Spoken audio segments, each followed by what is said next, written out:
What if that was Chad?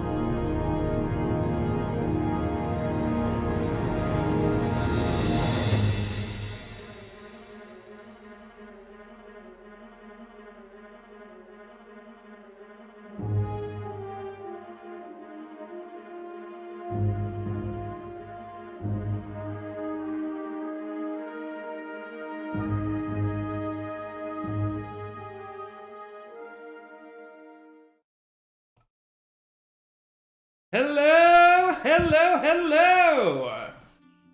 Welcome to Charmed Persons. We are so happy to see you for the beginning of Campaign 2.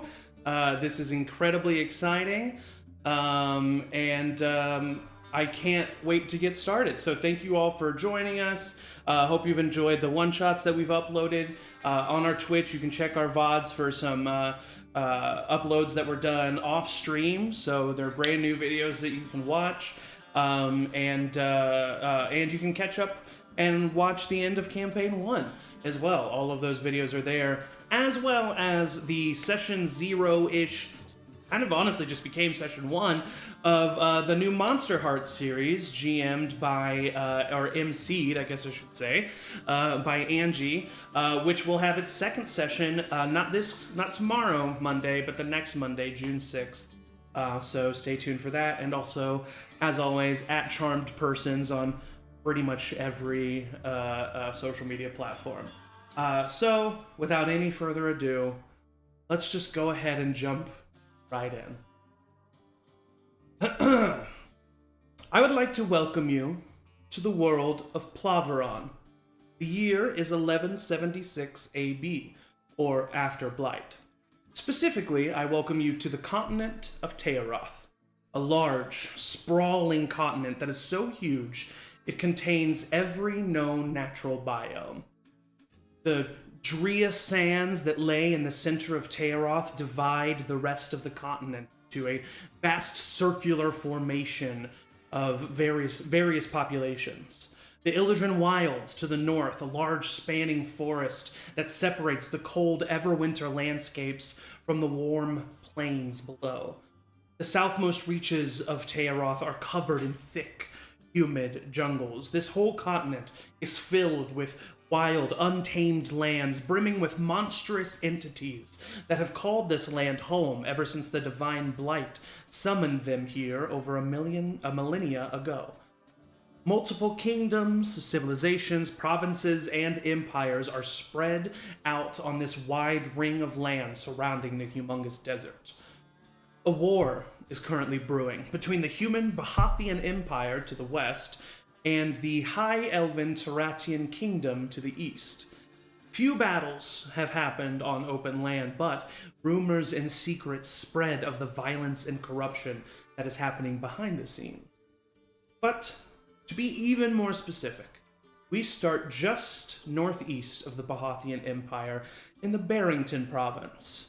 The Barrington Province is an oligarchy made up of many different species of Tayaroth, which is not necessarily a common occurrence in other kingdoms or civilizations. The province is made up of three main settlements: Barrington proper, Stagmire, and Northview.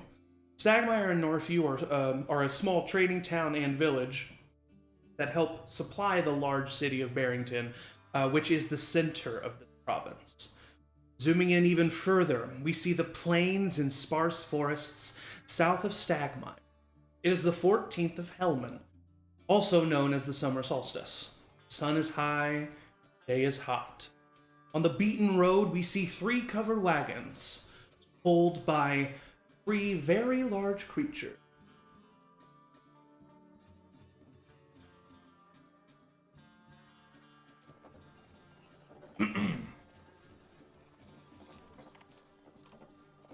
almost 6 feet tall and 10 feet long, each wagon is pulled by a massive Rindara.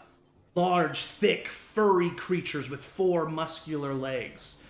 The heads of these creatures contain a long snout with 3 horns. 2 large curled horns form a ramming structure on the sides of their skull, and 1 small horn protrudes straight up from its snout. Each wagon's canvas cover is stitched with patches of different colored fabrics and materials, giving the interior a stained glass feel when the sun tries to break through each stitch. These wagons famously belong to Cad Billwright and his company, Patchwork Caravans. Surrounding the caravan are 4 separate riders on horseback, 2 on either side, placed between each of the wagons. They wear thick navy blue-dyed leather armor with a silver emblem on the chest of a short sword crossing over a hand axe. These uniforms and their owners belong to the Mercenaries Guild and have been hired to escort the caravan from the Bahathian Empire to Barrington proper. The leader of this mercenary squadron sports short, sandy blonde hair that lies messy atop his skull, a permanent smirk painted across his face. His second in command is a stout halfling woman, short black hair spiked up with grease, tattoos that can be seen in each little crevice or hole in the armor, leading one to believe that she must be covered in them. The remaining 2 mercenaries could be siblings in their averageness, 2 human men with brown hair, one long and tied up with a leather cord, the other short with a trimmed beard framing his face. Only the leader seems to portray his positive attitude. The rest seem downtrodden or mainly just stoic. The back 2 wagons are driverless. Each Rindara has a long, thick rope around its neck, tying it to the wagon in front of it. These creatures seemingly have made this journey many times and have no trouble following the movements of the wagon and Rindara in front of them. At the front of the wagon, we see the owner of this whole operation, Ad Billwright, a pudgy human man with a ring of gray hair around a sparkling bald scalp. In the heat of today, right now, a small bandana has been wrapped around and tied around his head to shield him from the burn of the sun. A long gray mustache curls up on either side of his chubby cheeks, and a warm smile is painted right below it. In total, the caravan is pulling 12 passengers and some of their belongings, and has been doing so for a little over a week at this point. A father and son travel in the front wagon. Both sport black hair, well maintained in their appearance and hygiene. The father has specks of gray dancing throughout his hair and a beard, and the son's bangs kind of cover his eyes, and he has a little bit of a hunch, seems to keep to himself. In the far rear wagon, a human man and woman sit in silence, for if they wouldn't, they would be currently bickering, as they have been for quite some time. Amongst all of these travelers, we find the rest of our party. So, let's go one at a time here. Eric, aka Cuinn, please describe your character, where you are at in this caravan, and what you're doing. All right. I am Cuinn Barley Kettle, as everybody knows me as. I've sauteed mushroom brown. I'm a half. And I've sauteed mushroom brown hair. I really wanted to get to the sauteed mushroom part. Did you saute he's got a pretty, hair? I did, yeah. He's got a pretty thick beard for a halfling that looks pretty unkept, but it's always the same unkept, like he's purposely making it look like that. He's usually wearing this kind of long brimmed hat, and kind of has a blue cloak on with kind of a red lining.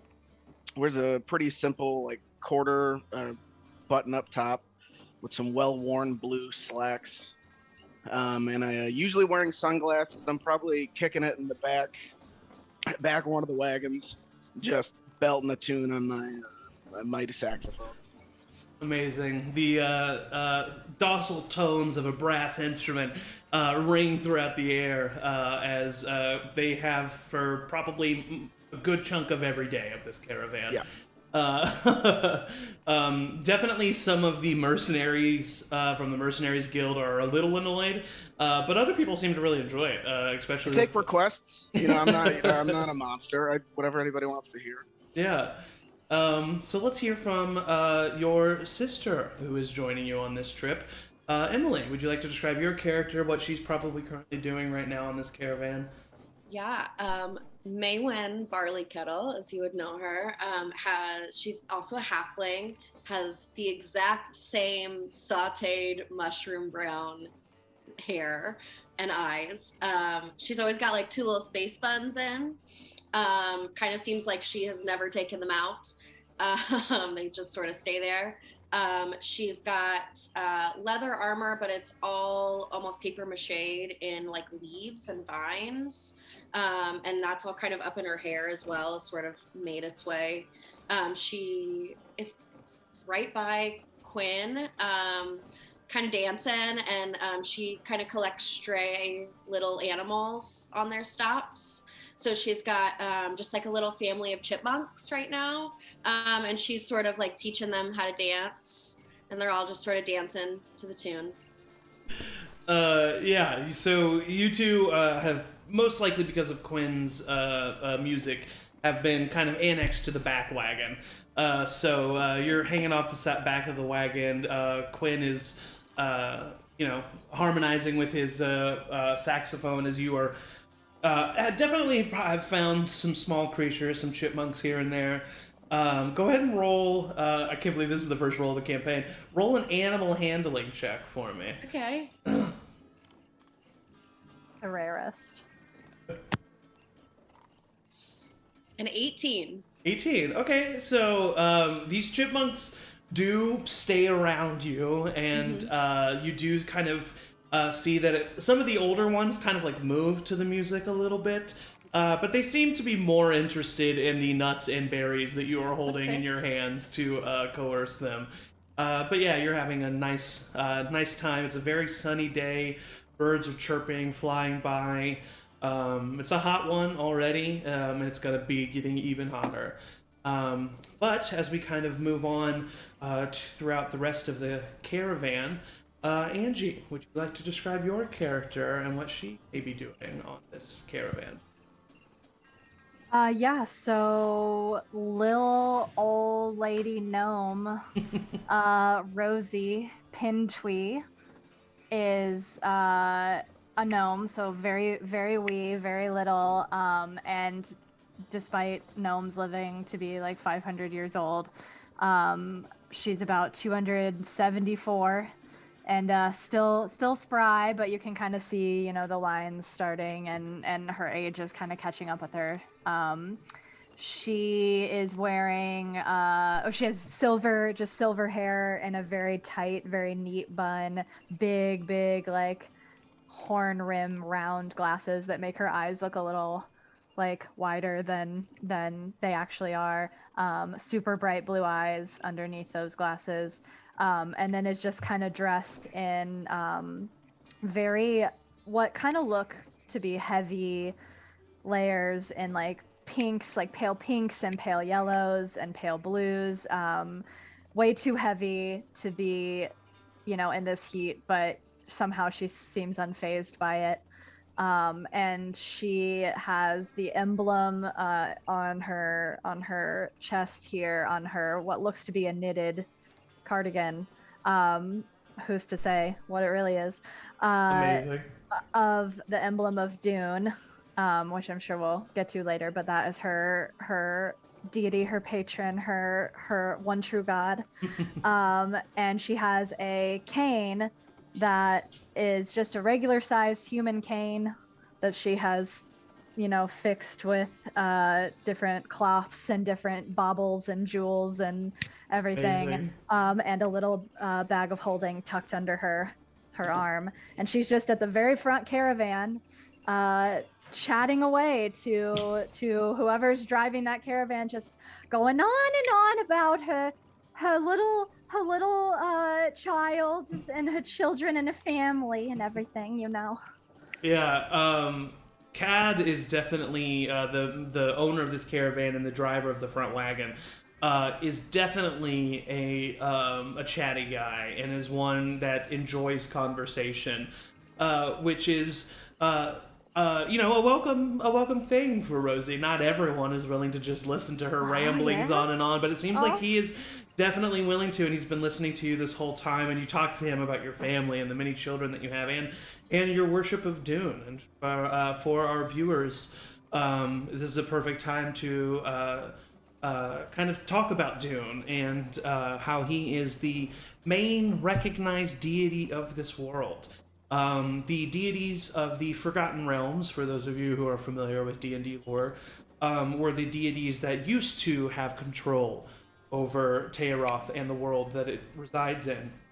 However, their kind of domainness and their clickiness and their selfishness, their greed, led to a very chaotic world that eventually led to a horrible purge of life on Tayaroth called the Divine Blight, which happened over a millennia ago, which caused many of the population to become these undead creatures, as well as summoned horrific monstrosities and extraplanar creatures that now live and still to this day kind of haunt and hunt the lands of Tayaroth.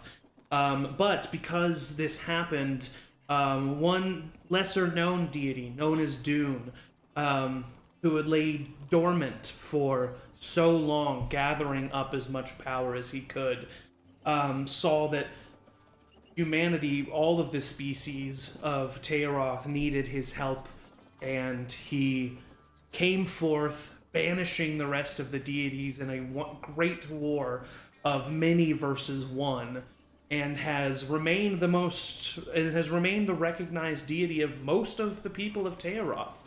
There are rumors and inklings of Forgotten Realms deities still being worshipped in and throughout Tayaroth, but it is not common, and it is often frowned upon. And all of that is the story that is told to everyone, and the story that Rosie often preaches to those that she comes in contact with and meets, and preaches of Dune's sovereignty and his willingness to provide prosperity to the people of Tayaroth, and a true heart of gold and a true heart of good. And as Rosie is continuing to chat with Cad, next to her, maybe or maybe not, her son, Ian, if you would like to talk about you. Yeah, you is a young rock gnome, Rosie's adoptive son. Yeah, rock gnome. They have just graduated from Dune School. They are a paladin, and they did like a junior ROTC program. So they've got kind of the full uniform of a paladin of Dune, and over that they have the pulled on knit cardigan that Rosie would have made. That's got the little symbol of Dune on it. And kind of as they see Rosie getting kind of into this conversation, this deep conversation with this person, they just kind of slink back and wait for one of the wagons to go in front, and they take the sweater off and stuff it into their bag. And just kind of let the other wagons catch up until they can try and find another character, Flint, and start following along with them, just eagerly. Very similar. You has a very strong connection with a dwarvish shopkeeper, or not shopkeeper, shop teacher. That they went to school with, and had a very strong connection with them, and so just sees in all dwarves, which are kind of a rare sight for you to want to connect and like assumes that same level of connection with all of them. So in Dwarvish is talking at Flint, whether they are listening or not. Like, so Mr. Gamrot was telling me about this one thing. Oh, also he told me this Dwarvish joke. And then just like continues to just like keep like expositing. Yeah, very kind of like small, scrappy, like scraggly. Has a shock of like almost like a troll doll, like gnome hair. Like, fantastic. Kind of green. Has a set of engineer's goggles that like kind of holds it up in place. And as wearing too much gear is overly prepared for this journey. And as the has been the daily practice this past week, you do find Flint probably not in the first wagon. And when you do find him, Matt, would you like to describe what Flint looks like and what he's doing as you approaches him as they have been for the past bit? Yes. All right. Flint Boulderbender is a dwarf. Has very, very long red beard, kind of braided. Doesn't look like Flint has ever trimmed the beard in his entire life. And Flint is like middle-aged, maybe like 45 or 50 years old. He's wearing leather armor that's kind of adorned with some like encrusted jewels, not for like gaudy, like showing off wealth or anything like that, but more like practical, like trying to add a little bit to it. He is holding a big warhammer that is not like manufactured weapon, but instead a long stick with a big rock attached to the end of it. Very, kind of shoddily made, but it seems like Flint enjoys having it around. And Flint, I think Flint has taken a liking to you and is kind of patiently listening to whatever you has to say and trying to engage in whatever ways Flint can. Yeah, and as you kind of listen to Yu's ramblings and listen to them just really just vie for your attention in every way, we see another one of our characters. Evan, would you like to describe what Morton's up to? Yeah, so Morton's definitely just like sitting off to the side. He's not actively listening to the sax playing that's happening. But he's definitely like he's just like jamming there. He's vibing there. He's got a little pipe hanging out of his mouth. It's a little bit of smoke coming out. Just sitting, kind of looking around. He's looking. If there's a stranger next to him, he's just gonna try and like very sneakily like see if he can grab a coin out of the pocket and put the coin back without them noticing. Like he's just fucking around that. He's got a hood. He's got his hood up. He's got a beard just very similar to my own. Very simple garb, a nice little like cape off the hood, with a quarterstaff on his back and a dagger in his belt, just like hanging out, having a good time. Yeah, with a fun little game. You're in the back wagon where Cuinn and May are kind of hanging off the back and messing around. And you're in that wagon along with the couple who have been bickering this entire time. They're both currently in a game of who can remain silent the longest, and so they are. That hurts. And so they are like very much like off, looking in other directions and really trying not to pay attention to one another. You see the guy definitely focusing my saxophone playing at them. Yeah. Okay. Yeah. Wonderful. Oh my. You see the guy next to you. There's a brief moment where they both kind of like. They both kind of look away. You see his purse there to the side. Go ahead and roll a sleight of hand check, see if you can get it in and out.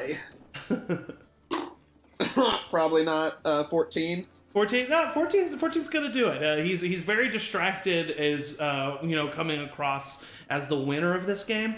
And so he definitely does not notice. You take out the gold piece, and it's a nice shiny gold piece, and you just put one of your like dirty, ruddy gold pieces back in the pocket, and you keep the nice one. Yep. So that a difference is not really noticed, but that you still have a little bit of a win. I definitely take a big drag of the pipe and just. After that, try and do a little circle as I do that. The one person who did notice that, but does not say anything, is the man sitting across from you, who you have known for the past little bit. Edmund Praetor, also goes by Ed or Eddie. He has long black hair with a thin, small black goatee that kind of frames his mouth and chin. Currently wearing dark blue cardigan that's acts practically as a robe with its just length and flowiness, and piercing light blue eyes. Currently sitting in the wagon, leaning back with his staff, just kind of like planted in between his feet, and he kind of like just like opens. You look over at him and you see that he had just like an eye open, and he notices, and he just kind of chuckles to himself, and then closes his eyes again as he's getting some rest. And then last but not least, in the middle wagon, we have our last party member. Jema, would you like to describe what Chad's up to? Yeah, so Chad, in appearance, at first glance would probably come across very human until you notice the ears. Those are really his only giveaway that he is actually half elf and not a human. He has like kind of medium length blonde hair that's currently up in your classic man bun with some scragglies framing the face and around very messy bun. He has some sun-kissed skin, mainly white, but little sun-kissed, showing that he's outside a lot. He has a surprisingly nice-looking breastplate that's silver with some gold inlays in it, but only a breastplate. You notice that he never covers his arms. He likes full movement and also to, show off his very muscular arms sometimes. He, at his side, has two scimitars. One is clearly a little bit more fancy, a little nicer than the other. And he is currently walking or jogging alongside the middle cart as he, likes to stay loose. He probably does that at least 3 times a day, as he just doesn't like to be sitting for so long. So if the cart's moving slow enough, he might do some lunges. He might just kind of, jog in place. He might walk backwards. He's just kind of up and moving a lot and chit-chatting whoever kind of, is near the edge and is annoyingly not winded as he does continue to talk as he is doing all of these crazy things along the cart. Yeah, so kind of painting the final picture here. We have these 3 wagons traveling throughout these plains. Lots of fields and open plains, but also some parts where the path kind of goes through small, sparse forests, about probably maybe 5 miles in diameter total. The main huge spanning forest of the Illidan Wilds is further to the north. But like I said, occasionally there will be a sparse forest here or there. And as you are traveling, Cad Billwright pilots the first wagon, and in there we have the father and the son with who look, by the way, definitely to be of noble birth. Definitely seem to have some wealth about them. And they are sitting in that wagon, forcibly being having to listen to Rosie's yammerings as her and Cad just talk about pretty much everything about their life. And in this first wagon, as we continue on, Rosie, and as you're talking with Cad, you learn that Cad has been running this caravan business for quite some time, and he, the Billwright name, actually. Being from Barrington. Billwright, the Patchwork Caravans themselves is quite famous, but he also has a brother and a sister, Roderick Billwright, who is currently a nobleman trying to enter into the kind of political game of Barrington, and then also Frida Billwright, who is a wealthy merchant woman who runs a very successful honey business out of Barrington. So you know that about the Billwrights, not much else, but you've learned more throughout this conversation, and you learn that, as I just said, Roderick and Frida, they're both wealthy and of noble birth and kind of have high status within Barrington. They live within the inner tier of the city, where the upper class individuals live. But Cad never really found that life interesting. He's been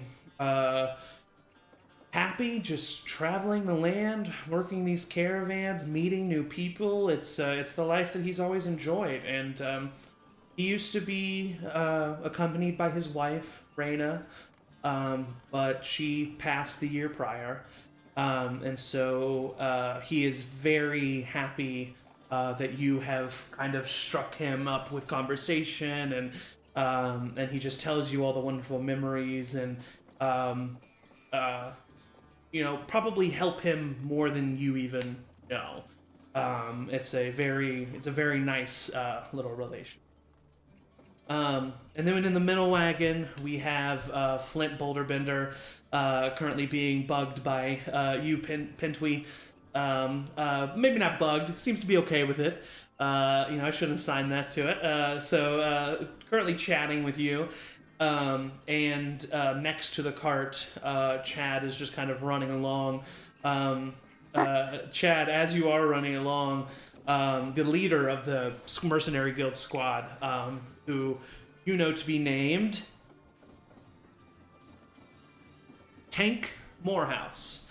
And Tank kind of Tank kind of like switches place with one of the brown-headed men in the back, and kind of looks over at you, and he says, "Listen, I know you've been doing this every day we've been traveling on this caravan, but it's gonna be a really hard one. Do you really think you should? Can you really do this?" And you kind of see that the Mercenaries Guild squad has been pretty a healthy mixture of intimidated and annoyed with the displays of Chad, mainly because the endurance that Chad has is crazy and is something that they obviously envy. And so you kind of hear in Tank's voice that he's like, "There's no way you're going to be able to today, right?"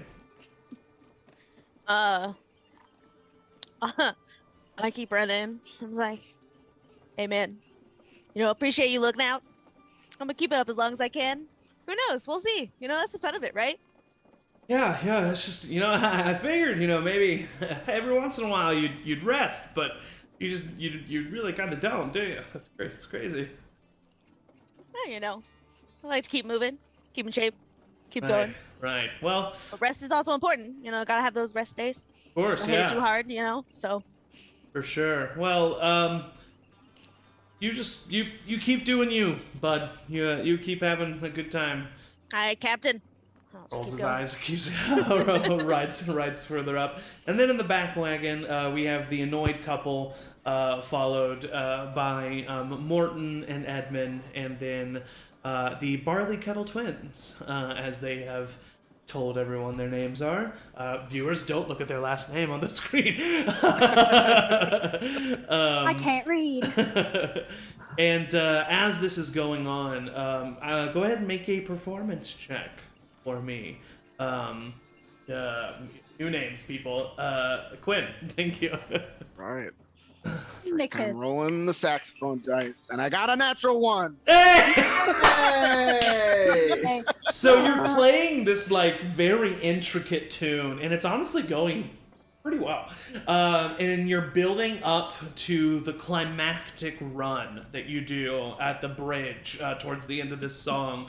That really shows not only your breath power, but the intricate finger work that you can do with this fat sax. And you get right up to that point, and you start to, and here it comes, and you start, and it just comes out, and you know that you did everything correct, and you kind of look down at your sax, your heart is immediately in your throat, your face is flush, you're embarrassed, and then out from the saxophone climbs one of the chipmunks that May has been messing with as it blocked out the sound. He climbed in there. What do you keep a hold of your animals, man? I thought you were good at playing the saxophone. I thought you were good at handling the only person I know who plays this. I'm gonna clean my spit valve. It's just like one of the baby chipmunks then pops out as well as they were also Can I catch him? make a dexterity saving throw for me. My God, this is already madness. 17. 17, easily enough. You catch him, and not only catch him, but you catch him very carefully and bring him back down. Cuinn! You hear from inside the wagon, Oh, listen, I'm trying to sleep here. If you could just please keep it down, Cuinn. Either play the song correctly or don't play it at all. As you hear Edmund. Lullaby it is. And I'll start playing like a smooth lullaby. Thank you, appreciate it. It's a hot day, I'd like some sleep. I'll rock the baby chipmunk to sleep. Edmund kind of puts his head back to the caravan. I guess Rosie and Chad, because you're on the outside of the second wagon, go ahead and roll perception checks. Yes, my first honey dice. Honey dice. Perception. 15. That is a 21. Ooh, okay. So, Chad, you definitely notice it first, especially because Rosie's kind of enthralled in conversation.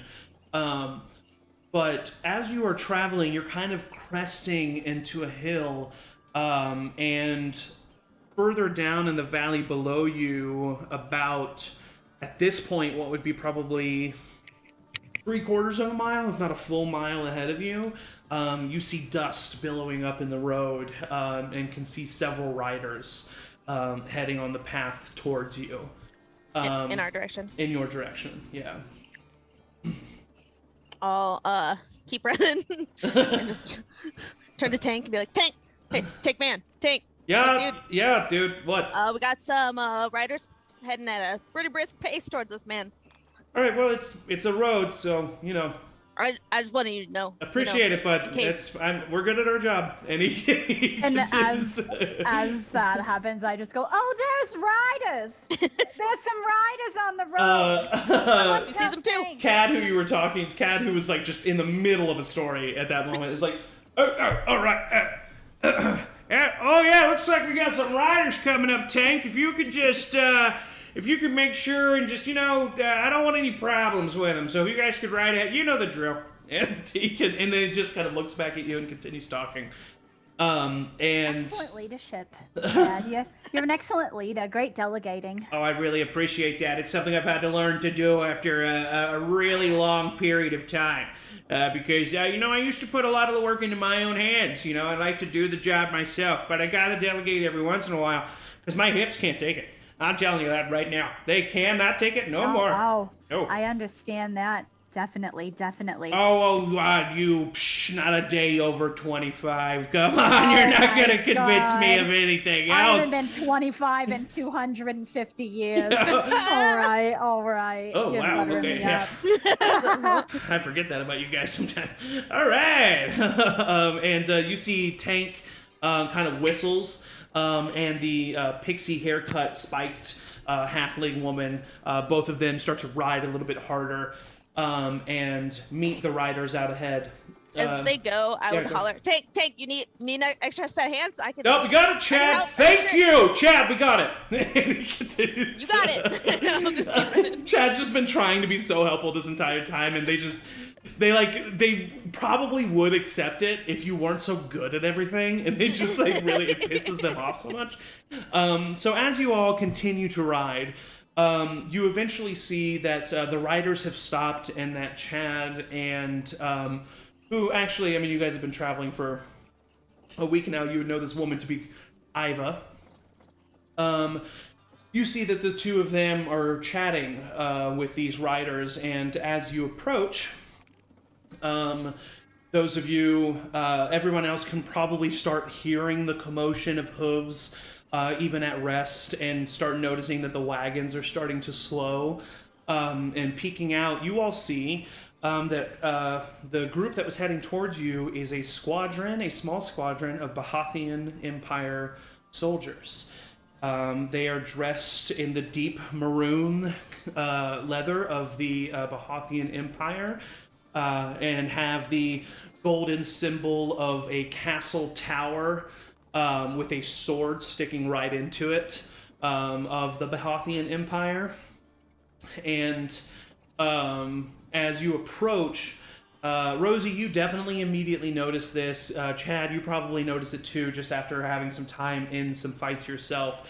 These guys are beaten, they're bruised, they look a little rough, have some pretty fresh within the past week or so bandages on them.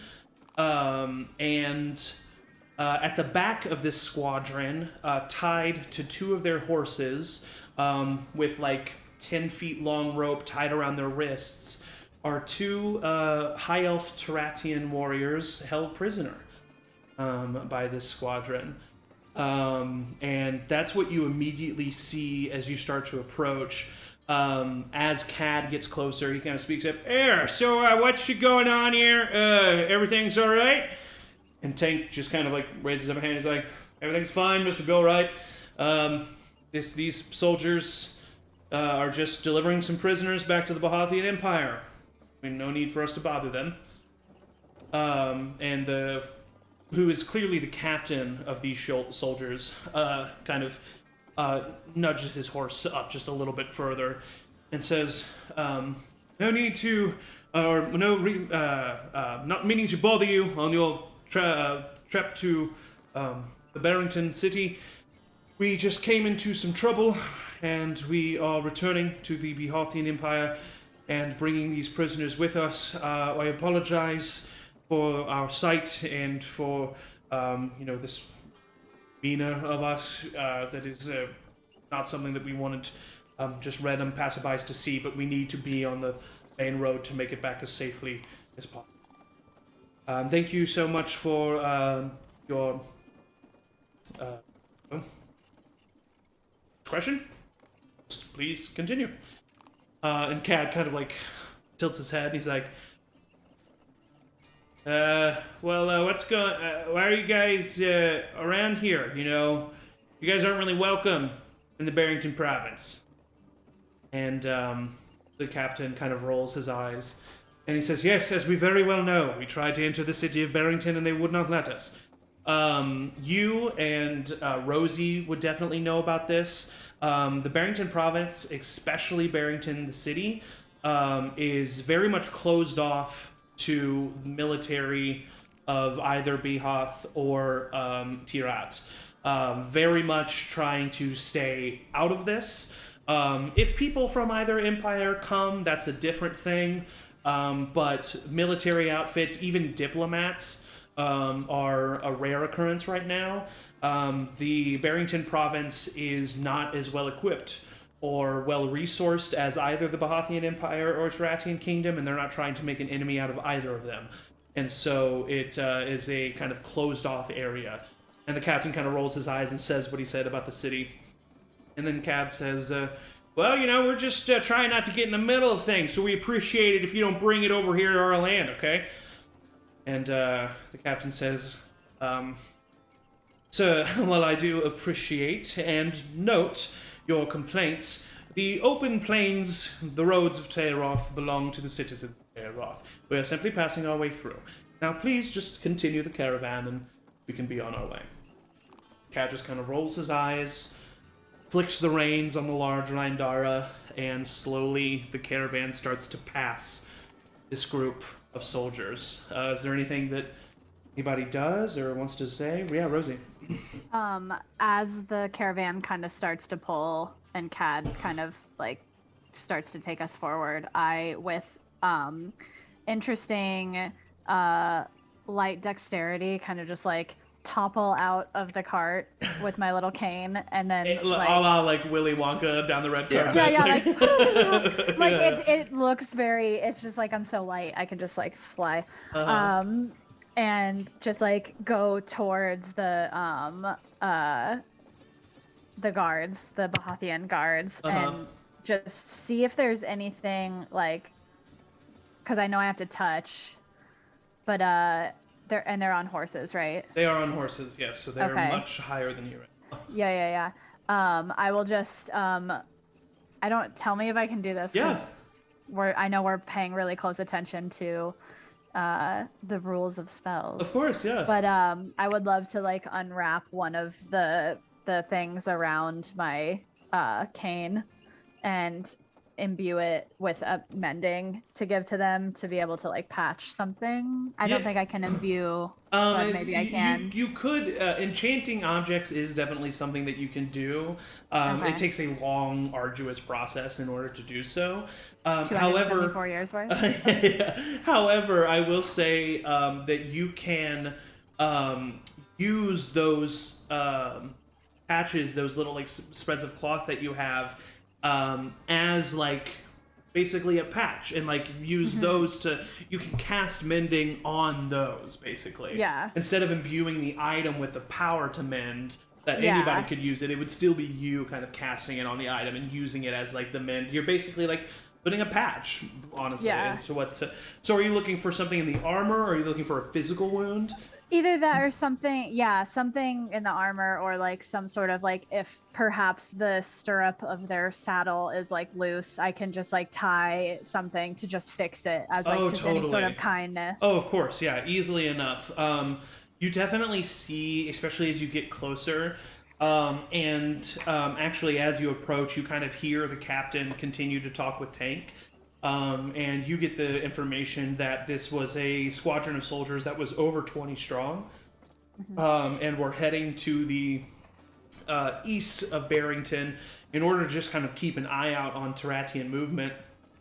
And they were then ambushed by a squadron of High Elf warriors, managed to survive, and are currently taking these 2 prisoners back for interrogation. So you see that these people were just roughly into a battle, not only a battle, an ambush. You definitely see a soldier whose his saddle is fine, but a boot that he's wearing, which is right next to where you're at, is practically just like hanging by a thread. Like he has to have it on so that he doesn't walk on ground without covering, but it's basically like the sole of the boot, and then there's like 2 pieces of fabric that made up like the front and the back, like they're barely sticking together. And you just kind of walk up, and he's just like looking down at you curiously, like, what is this old gnome woman about to do? But he kind of doesn't stop you. You seem very non-threatening, and you walk over and you take out one of these patches and you kind of tie it around his boot, and you cast mending as you do so. And the cloth of this patchwork kind of becomes a part of this boot and mends itself and melds itself into the fabric of the boot. And he kind of like looks at you wide-eyed and then reaches down and kind of tugs at the boot. Very sturdy, stay still. He kind of looks at you. Well, thank you, I much appreciate. Soon will keep us well, sir. And I just walk back too. Amen. Wait, please. And he kind of like doesn't really know what to do with himself, and then like reaches into his purse and pulls out 2 silver. And he reaches it out to you. We don't carry much on us in case of bandits, but please, for you, for Dune, I appreciate it. And he kind of drops them towards. I just look at them fall to the floor. And I say, "Be well, sir." And like, well, could you pick it? Okay. And he just kind of like, you hear like grunts and groans as he like, like leans down from the saddle to try to like, If I'm close enough, I'll like jog up and be like, "It's okay." Kind of like give him the coins. Yeah, easily enough. He's like, "Thank you, thanks." I imagine she walks like Yoda, just as a visual, like just like. Amazing. What's up, Chad? Yeah, I'd like to insight check the elves for like. I don't believe like what happened, but if they like, just are like up to something, or if they're just like beaten and not gonna do anything crazy. For sure, yeah. Go ahead and make an insight check. You kind of just casually pass these soldiers to get a good look at these prisoners. 11. From what you can see with an 11, these elves look scared. They are warriors for sure, and you can kind of sense that hardness in them. But they also are 2 warriors that are without their brothers and sisters in arms. They are heading to an enemy empire, after being a part of the slaughter of some of these soldiers, his friends, and maybe even family. They're worried about what's about to happen to them, and are trying to remain somewhat stoic, and are like currently with the stoppage kind of like referring to one another and kind of like looking around, maybe just trying to plot what they're going to do once they get there, what they should say, maybe trying to plot something right now in this moment. It's kind of hard to tell. They just maybe just trying to get their story straight, but that's what you get with an 11. Cool. If either of them or both look my way, I'd give them like a little like nod, kind of like soldier to soldier respect of like, well fought, sure. and it sucks that you lost. You said that Chad's hair's up in a bun currently, right? Yes. So when you they do make, they're definitely, I mean, they're very much eyeing everything around them, looking for the potential of anything. And when you kind of make eye contact with them, they like nod towards you a little bit and then kind of do a double take, and you notice them notice your ears. And they both kind of look at one another, and one of them kind of nods toward. He's just gonna have like a big smile on his face and just kind of like jog a little closer to them and be like, "Oh, hey guys, what's up?" I'm assuming that Chad does speak Elvish, correct? Yes. So as you approach, this one of the elven warriors kind of looks at you in Elvish. They say, "Brother, please, you must help us. Help us escape these bindings and these manacles. Help us free ourselves."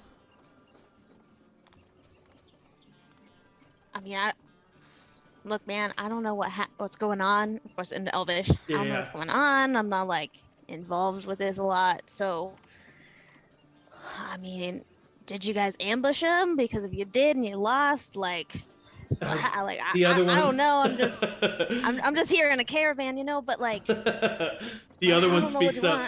The other one speaks up at this moment and says, "If they tell you we ambushed them, this is lie. No, we were simply defending ourselves. They came into our land and they attacked us." Can I insight check that? You can, yeah. I'll allow you to insight check that. That's a nat one. Nat one. I mean, your heartstrings are really pulling for this guy. He says, "Listen, there are many soldiers around. I understand that there is not much you can do, but maybe you could sneak us something, brother. Something that we can use to then free ourselves." I don't have it in my inventory, but not like dagger level, but would I have like a little knife?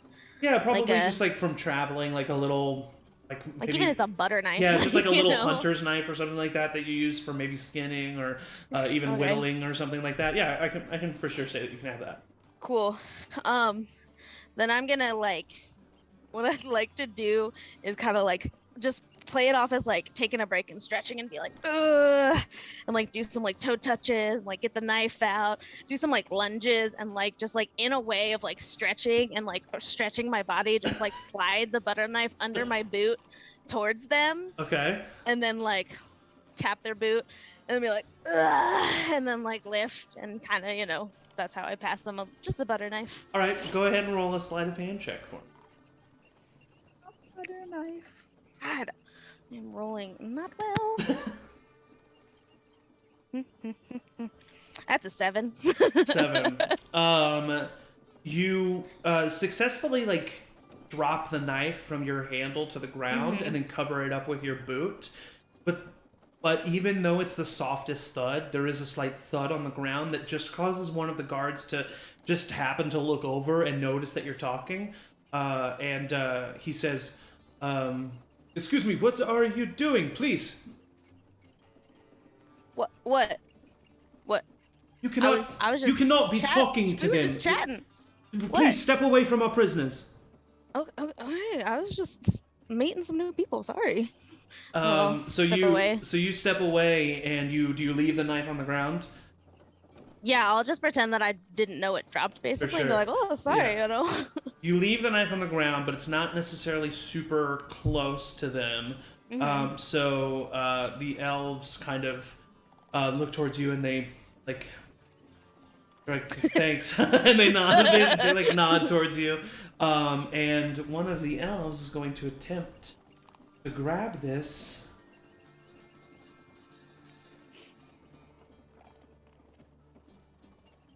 Okay.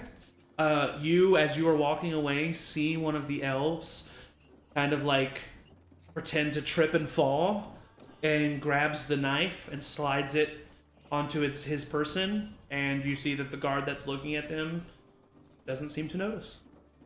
Cool. As I walk away, I'll continue stretching to like have a way to like look back at them to see if they get it, but like it's very much lunge, awkward stretching as I continue on my way. You definitely see them once you meet eye contact with them. You see like almost wide-eyed, like they nod. I'll give like one final nod and then go back to jogging. Yeah. Okay.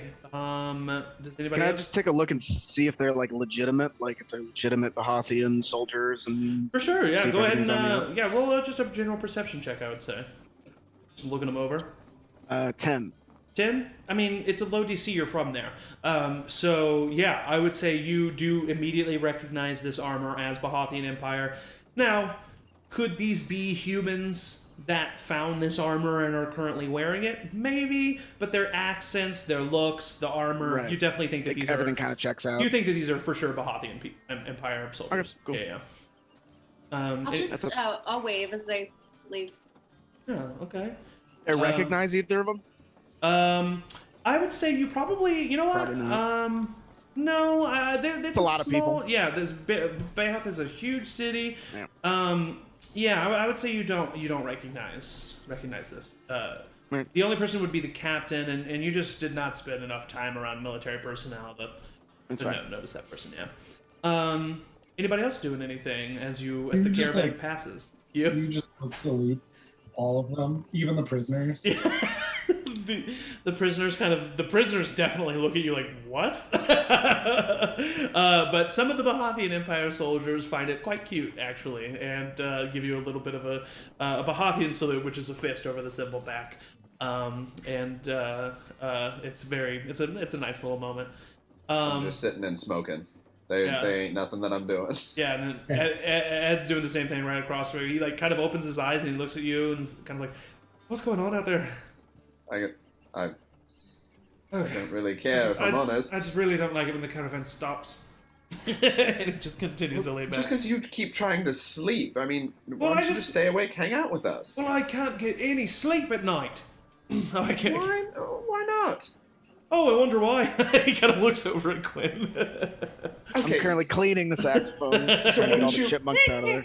Wouldn't you be used to it by now? Yeah, well, one would think so, wouldn't you? I can hear you. I can hear both of you. Yeah, right, and I can hear you. I can hear you all the time. Fair enough. Listen. Listen, most of the time it is fairly good, I must say.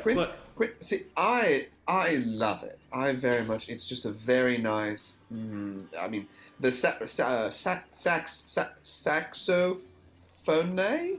Yeah, what? Saxophone. Saxophone. Right. Sax, whatever you... Well, you say it sax. like it's a common thing. I personally have never heard of that before. I think this might be the only one. Really? The only one. The only one I've seen. Yeah. It's a very unique sound, but I personally enjoy it very, very much. I don't know. Yeah, when you get it right, for sure. How do you know it's right if you've never heard I it? don't know, it just doesn't sound right sometimes. It just kind of grates against my ears. Well, it's fun. I mean, you can... He's not playing it all night. You don't play it all night, do you? I mean, I don't play it all night, of course. It's just But yeah, you want to know what it is, really, what I think it is. It's just like, you're playing it during the day, right? I hear it all day long. It's just there. Right. And then at night... practice. And then at night, there's a silence. And I kind of just don't know what to do with myself. And so I just can't sleep with it. I could play it asleep. I think I would appreciate it, honestly. So instruments I can play too. You can play as well. I usually just see you out talking to the squirrels and whatnot. Oh, I can play, and I'll pull out. I have a She's few great. horns, and I really can't play. Just carry horns. And just kind of like he's like, what have I done? As you continue to pass the caravan, the Tank and Chad are the same person. Tank and Iva rejoin the caravan, and you all pass the group. You guys get about a half mile ahead.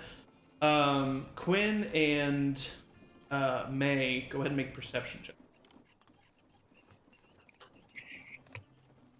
And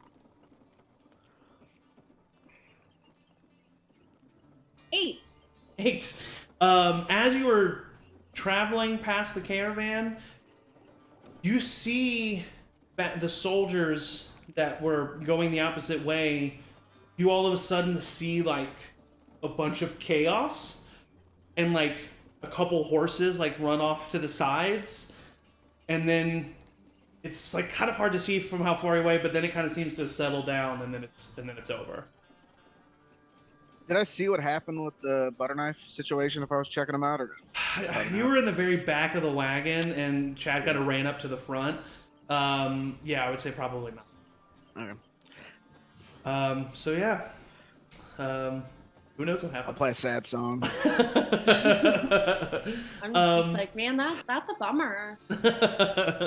But as you all continue to travel for the rest of the day, the sun eventually sets, cool of night begins to come in, and you all eventually find yourselves off the side of the road and onto a little clearing where the caravan wagons kind of encircle one another, and then the ritual that has been happening over the past week begins, where Cad and the Mercenaries Guild members start to make camp, set up camp.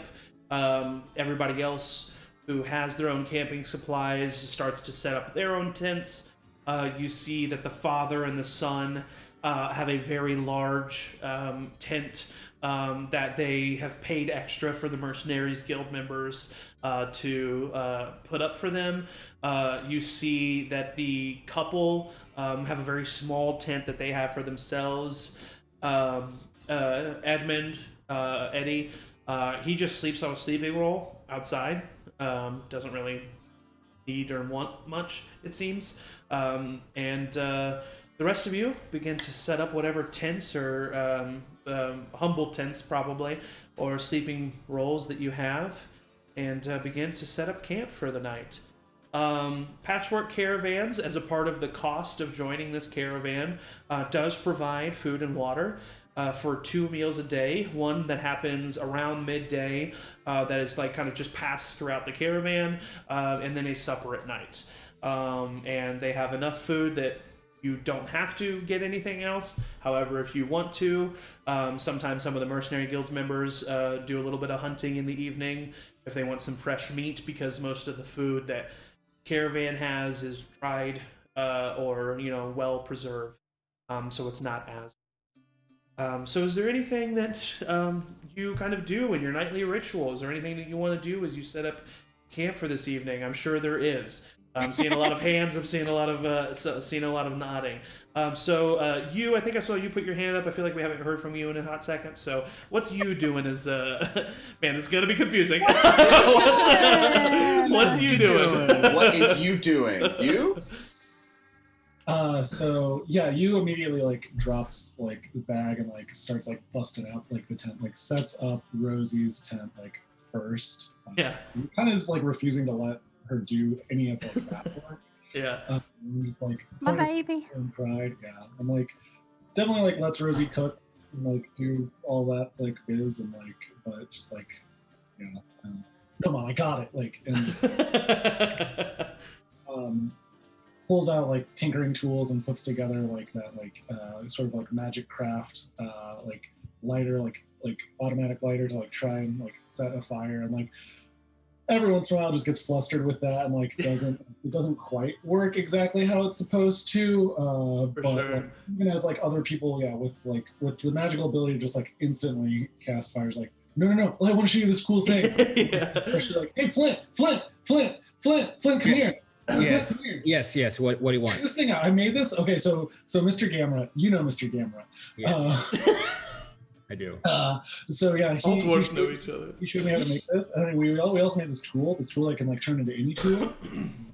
Anyway, you see this when you talks about that. You see this honestly, what looks like a very simple wooden pocket knife with like metal inlays. It's a little bit thicker maybe, but then you is able to they just don't stop. They just keep bringing out stuff from this tool, and then they fold it a different way, and then more stuff can come out. And it's like all of that iron and machinery fitting inside this wood is not something that seems normal. Hey, this is an incredible tool. Can I check this out just a little bit? Yeah, absolutely. I'm like immediately is like looking to see if you're paying attention to Dad, watch! Dad, watch! Dad, watch! What I can do. Amazing. Yeah, I'm like looking at the little. This is incredible. It's got so many uses. You should hang on to this because I'm sure it's going to be very useful to you. Yeah. Mr. Gamera really helped me out with this. It's kind of all purpose, I think. Like. Yes, every purpose possible. I think that's great. Multiple tools in one. Yeah, Mom. Yeah. Yeah, it's beautiful. Yeah, Mom. You're so smart. Aren't they smart? You is incredibly smart. From the 1 week that I've known you, I'm very, very impressed with you's knowledge. Cool. And just like stares at the fire then. Flint, as you were kind of like talking with Rosie and listening to you, and definitely kind of reminds you of your son a little bit, kind of that relationship that you have. A little bit of a pang there that causes you to kind of take a moment of reflection. You all of a sudden start to hear like a pretty stiff wind that seems to pick up and seems to be blowing. And you look over, and a little bit, like, not super far, like 5 feet away from where you are, still very much inside of everyone, is this pile of sand. And sitting atop this pile of sand is this ancient-looking book tome that has these intricate symbols and wordings on it of a language that you do not speak. And as you look at it, you kind of have this tunnel vision. And everything else kind of like fades around you, and you hear your heart in your ears just boom, boom. And I'm like transfixed by it, and I'm everything else around me kind of dims, and I'm just like, yeah, Mr. Gamrock, you. I kind of walk over. You look around. Does it look like anyone else can? You kind of walk over closer to the pile of sand, and you look around to see if anyone else notices. When you look back, no pile of sand, no book, nothing there. Oh, okay. Well, I wasn't much of a reader anyway. Yeah, a little. I think Flint's a little shaken. I'm just gonna set up the tent. I can't sleep outside. I have to be underneath something, so just gotta make sure that I get this set up. Just kind of start working on like. Do you need any help setting up? Yeah, actually, yeah, I would love some help. Thank you. Yeah, excellent at setting up tents. Look at our tent. Very well done. Each spike is completely flush with the ground. And look, it even has the emblem of Dune. Yes, it very much definitely crocheted by Rosie on there. Yes. And you see on one side of the tent is the symbol of Dune, and on the other side is just hand knitted into the canvas of the tent is the name of every member of the Pentwee family, with a little symbol next to them. Just kind of like the stickers on the back of minivans. But all of them are like incorporated into like there's like a Goliath one, there's a like 2 little halflings, there's like a half orc, like all of them are exactly what. Yeah, and I would say over this week, I'm not saying you remember all of them, but I'm sure at some point Rosie has told all of you about all of her children. And is very open with that information. Correct me if I'm wrong. No, and that's loves absolutely to, true. Yeah, loves to talk about her family. What are the twins up to? Do you guys do anything for this evening ritual? May would pretty immediately scamper off and try to find some nuts and berries to add to her collection. Okay. And also just find a safe place for the chipmunk family. Maybe wherever she finds, put some extra like branches and leaves around it to make sure they're good and safe, and say goodbye to them and wish them well. Yeah, you. I won't even make you roll for it. You're one with nature. As you've been traveling after leaving Behoth with your brother, you've become even more attuned to nature and everything that it has to offer, and it's been a very eye-opening and great experience for you. And so easily enough, you're able to find some berries and some nuts here and there to kind of add to your daily snacking rations. And you find a little area for the chipmunks in a little hole in a knot of a tree. And they seem very happy. They give you all little fist bumps as you walk away. I like they were going for gritty realism. This is what May thinks is happening, but really they're all reaching. They're all reaching for the berries and nuts. Is what's really happening. Yeah. What's Cuinn up to? I'll just call over to Edmund and be like, "Hey, Eddie, is it gonna rain tonight?" Oh, that's a good question. No, doesn't seem like it's going to be raining anytime soon, quite frankly. Perfect. Sleeping out under the stars, then. That's correct. But by the way, Cuinn, just so you know, you're only a real adult if you sleep outside in the rain as well. So. I immediately approach that and go, "Oh, fuck off!" He just kind of laughs. You're not gonna bully me into getting a cold. I'm sorry. He just laughs and just kind of sits by the fire, kind of snacking a little bit. Gordon, what about you? What do you? I'm just standing back and kind of like scoping things out. I definitely am like sitting near enough where I hear that I'm like, "Oh, fuck off!" He tries to make his tent a little bit more comfort cozy, but there's not like, what can he do? For sure, like not a whole lot, but he does a little bit. He tries to do a little bit. Kind of a nest of blankets. Yeah. Yep. And he just kind of scopes out and he just like does his nightly routine of just literally checking everybody out. Yeah, definitely. I mean, it's just like, all right. He's just like, Morton for sure is a people watcher. Definitely gets, and especially because of, reasons that Morton has, it's good to have a knowledge bank of people and of what they look and act like. And he's also very interested in having sex with them. Yeah. And that as well. Yeah. He's so funny. He does both. Yeah. I don't think I like Morton very much. He doesn't say that. He's not one of those pieces of shit who's just always like, he's just like, I think I saw him stealing something. Where did you see this? Inside check. Where? I don't believe it. I'm very good at that. And then what about you, Chad? Are you doing anything for the evening?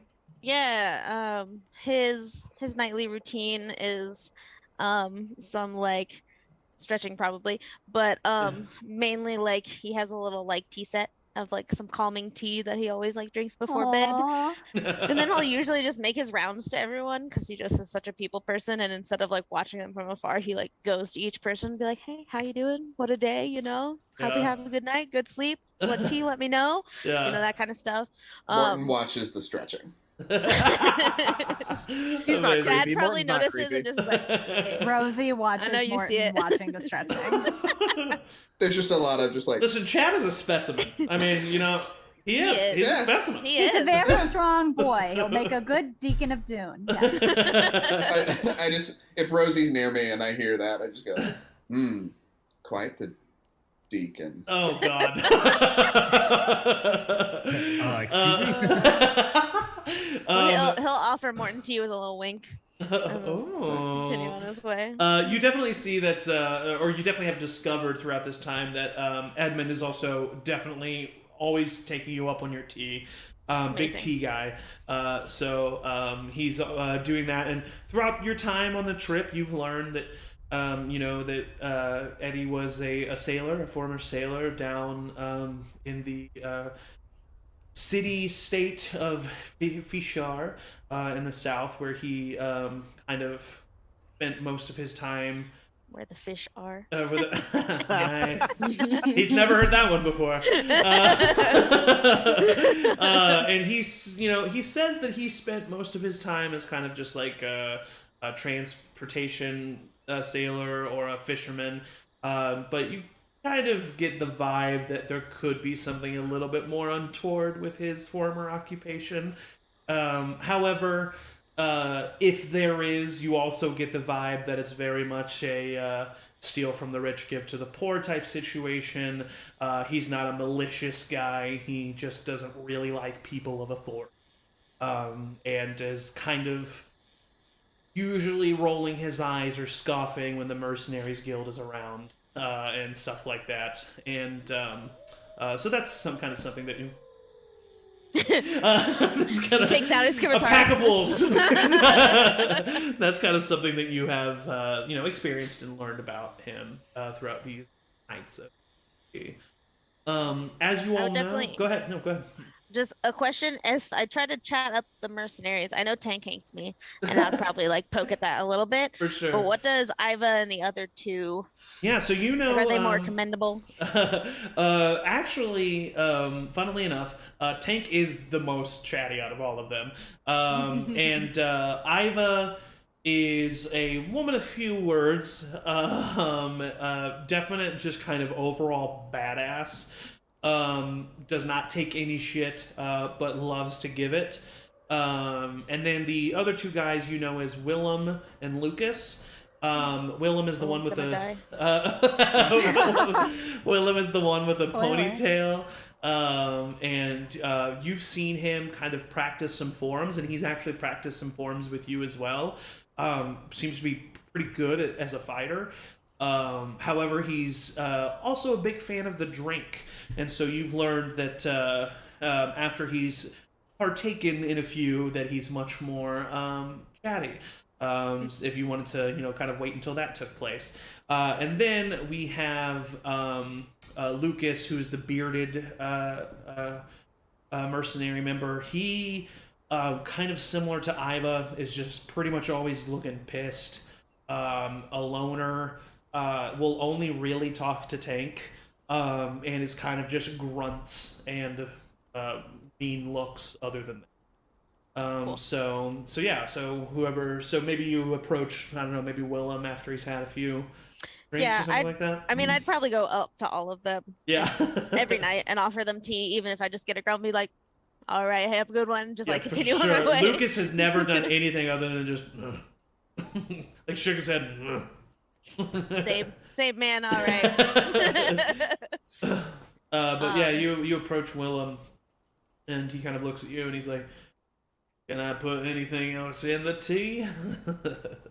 I mean, I will hand you the tea as it is, but whatever you do afterwards. All Is that right, fair? he takes the cup, throws it over his shoulder, and then pours a whiskey from his flask into the cup. Okay. Oh, Yes. all right. Okay. He takes out a pinky. Yes. Pinkies up. Gotta be fancy. Oh yeah, this is Okay. a good batch, Chad. Well done. Thank you. I think I'm perfecting. perspective. Hey, so gotta ask you a question if you don't mind me being forward. Fire away, yeah, sure. How was it seeing, some of your kin today? Oh, the elves. Yeah. Yeah, I mean, can't say I've seen too many, growing Yeah. up a little more in the south and stuff, but I'm sure. I don't think it's really different than seeing any gnome or orc or whatever, Yeah, it might Everybody's be a person. little different if you see him in cuffs and tied up, though. That makes a difference a little bit. You're right there. You are correct there. That didn't make you angry at all? Maybe got under your skin a little bit?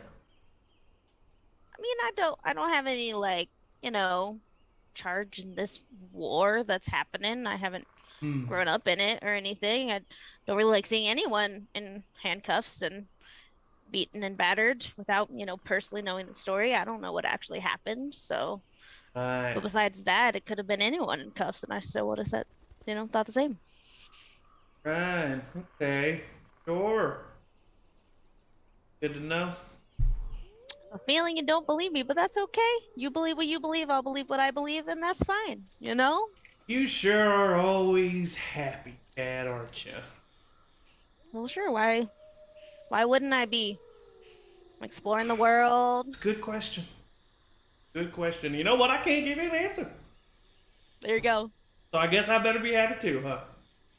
I would love to see that. All right. Yeah, okay. Morton, just because you specifically said that you're kind of like paying attention and listening and watching, go ahead and roll an insight check.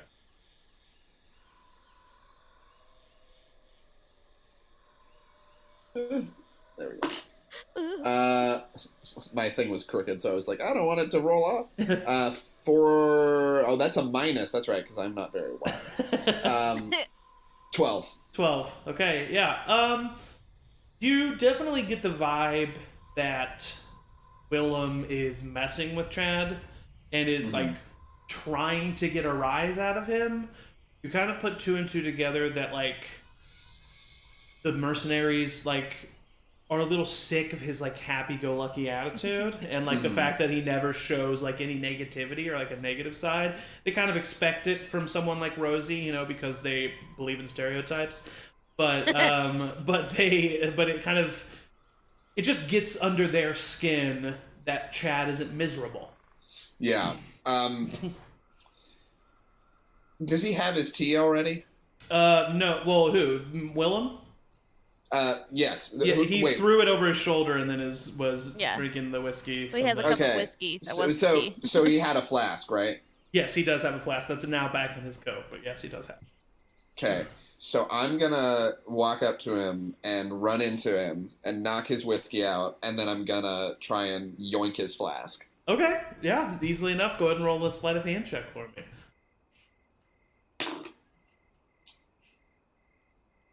19. I was gonna say you have advantage because he's kind of sloshed, but 19's definitely enough, so we don't need to roll for that again.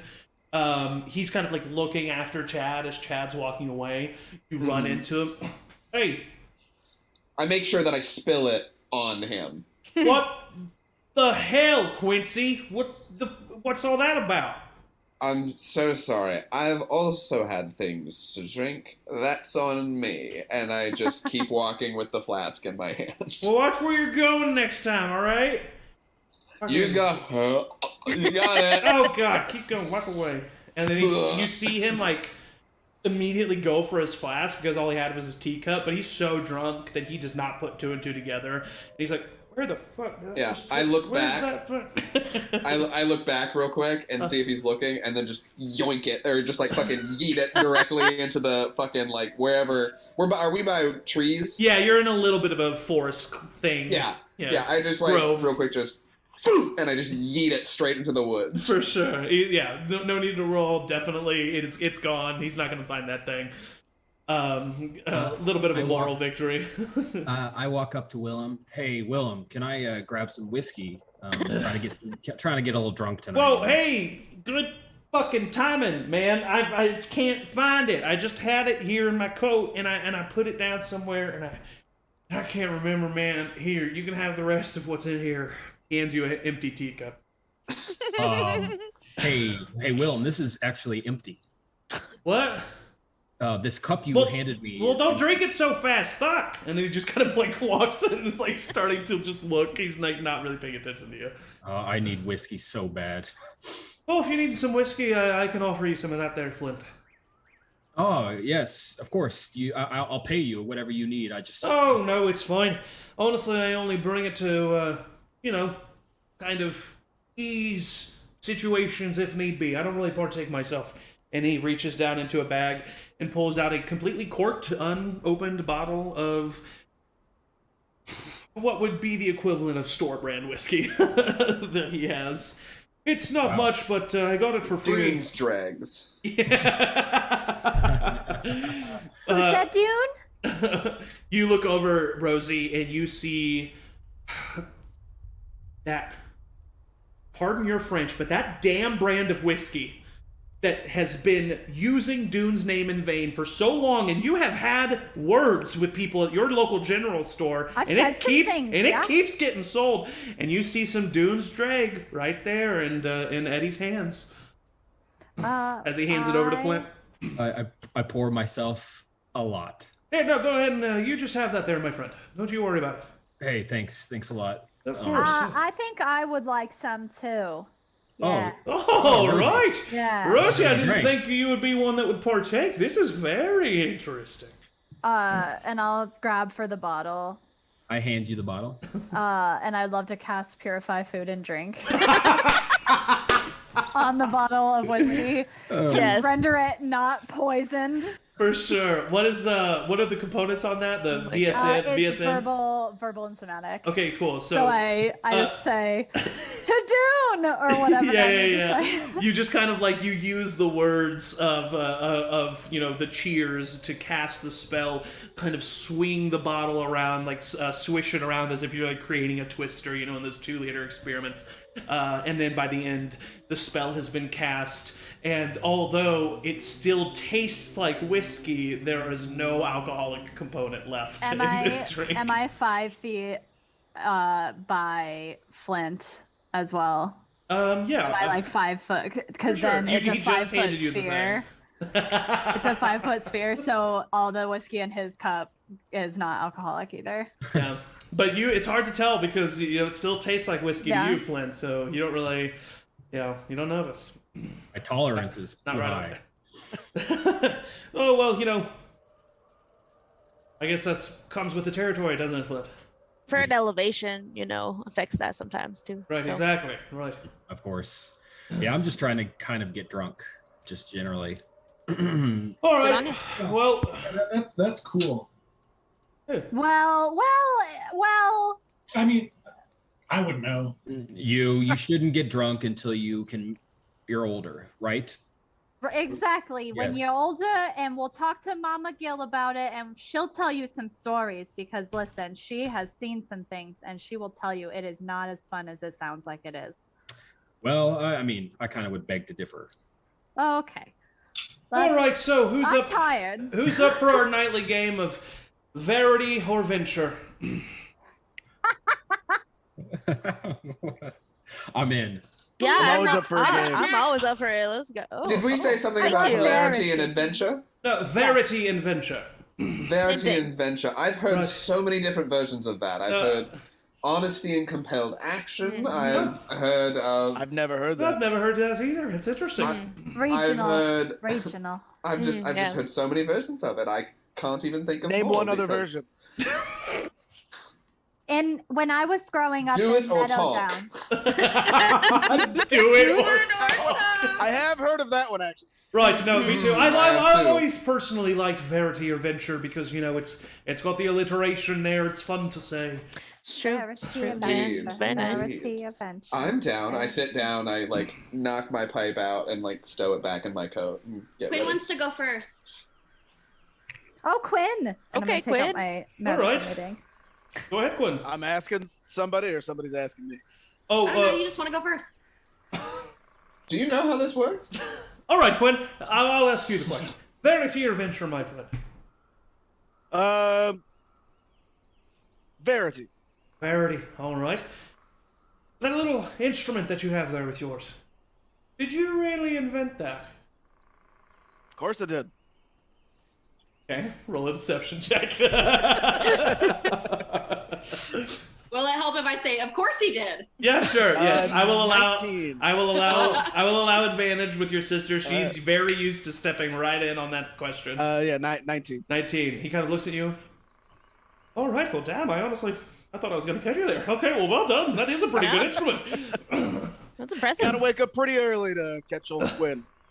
All right. About 10 a.m. If you get up about 10 a.m. I was about to say you're never really going to catch me opening my eyes very early. I'm always much earlier than you. But Chad, I honestly don't know if Chad sleeps. I'll say that much right now. maybe I do, maybe I don't. Who knows?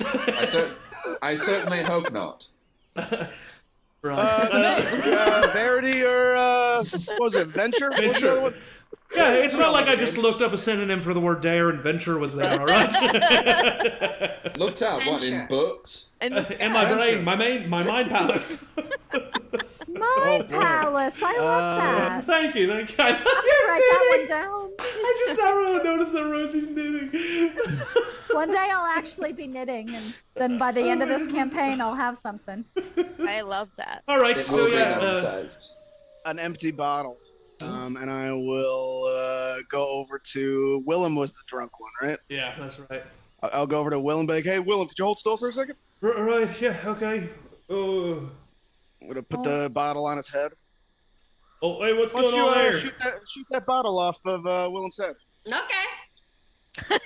You know what? I'm for it. Let's try it out. Only because your name is Willem. Willem Tell? Oh, boo. All right. All right, give it a one. shot, man. Go ahead. I'll inspire. 19. Oh, yeah. Oh, mind. with a 19 and whatever the inspiration would have added, Yeah. I will say it's a very easy task.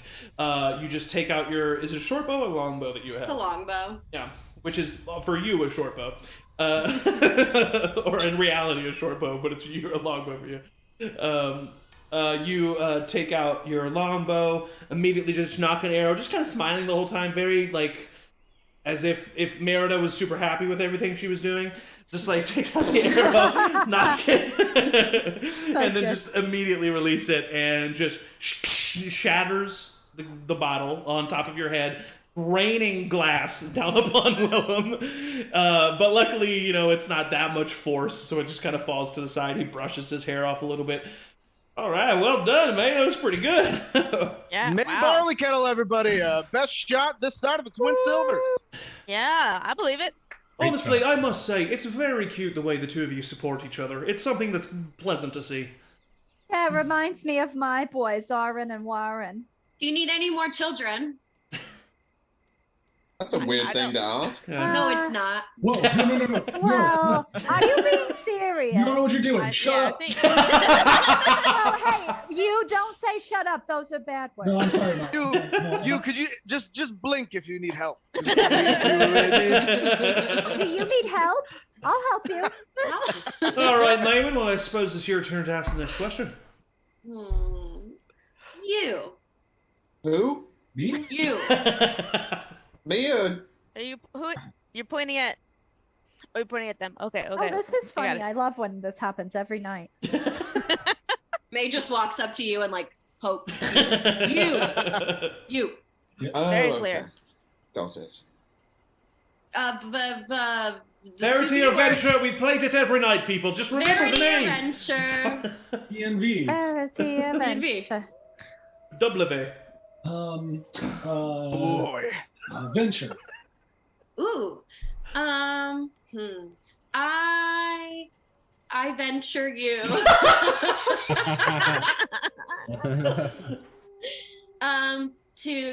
To make me something. Oh, yeah. No, absolutely. And I pull out my just jangle of like what sounds like little like metal like tinker toy bits. Yeah. And build like what is the like amalgam of like over like 10 minutes like of what is like a mechanical chipmunk. Oh, cute. Yeah. Go ahead and roll a Tinker's Tools check or All-Purpose Tools check or whatever it's called. Which for you would be your That one. proficiency bonus and intelligence modifier? I believe so. Yeah. Roll though. Indeed, yeah. roll. Why are you not? There you go. Okay. That is a 23. 23. It is a masterclass of craftsmanship. Something that definitely impresses you as well, Flint, because Flint, you're for sure, I mean, you're not a blacksmith, but you're familiar with craftsmanship. But you're familiar with it more of a grand scale size, you know, weapons, armor, buildings.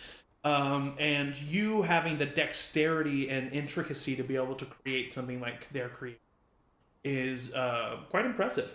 And you know, put together just little bits of scrap metals here, cogwheels from random watches that you found on the ground, you know, bits of wood, even like a toothpick here or there that you just kind of use, and you create this little chipmunk that looks very much like a chipmunk, and if you press on the back of the chipmunk, it kind of like hops forward, like a little spring-loaded little animal. And that is what they present to you. Very like clockwork.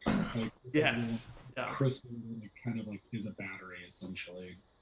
Yeah. This is better than anything I imagined. I thought you'd make me like a bookmark or something, but it's a chipmunk. I bet you could use it as a bookmark if you tried. Really. I'll try. No, it will. It won't. That's not. I can make you a bookmark. Please don't use it as a bookmark. I like it. Don't make me a bookmark. Well, yeah, you've got to give it a name, something that wonderful. Just about that. That's true. I think you should name it. Who? Oh, You. let's stop with that. Every night. I'm gonna start calling you Yip. Those are your initials. Get it? Yip. Oh, I won't call you that. I'm sorry. Continue.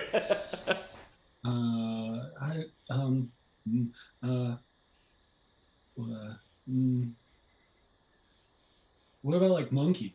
Is it a chipmunk? Okay, yeah, monkey. Monkey. That's a good Okay. name. Oh my god, they're a genius. Oh, that is so Precious. cute. I gotta say, That's pretty dang cute. you get the first DM inspiration of the campaign. I mean, that is just what a wonderful little That's sweet my moment. precious child. Look at him. Look at them. Look at them. Mwah. All right, you. Well, I suppose it's your turn to ask the question now. Yeah, is Flint around? Yep. Flint is playing. Yeah. He's right next to you. Hey, I'm right here. Incredible workmanship with Monkey, by the way. Flint, V or V? V or V? Shorten it. Like it, dig it. B. And innovative too. Because of course I remember what the V's stand for. So I'm going to say venture. I don't think anyone remembers the truth. Verity. It's Verity. Verity. Oh, That's there right. you go. It's like charity, but with a V. Well, I mean, yeah. Well, it is. I mean, strictly wrong? spelling wise, yeah, but All right, go ahead. meaning is a little different.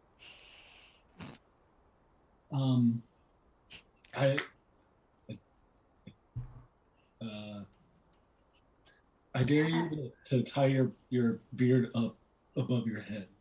Ooh. Yeah. Oh, that's funny. I haven't done this in 20 years. Yeah, of course.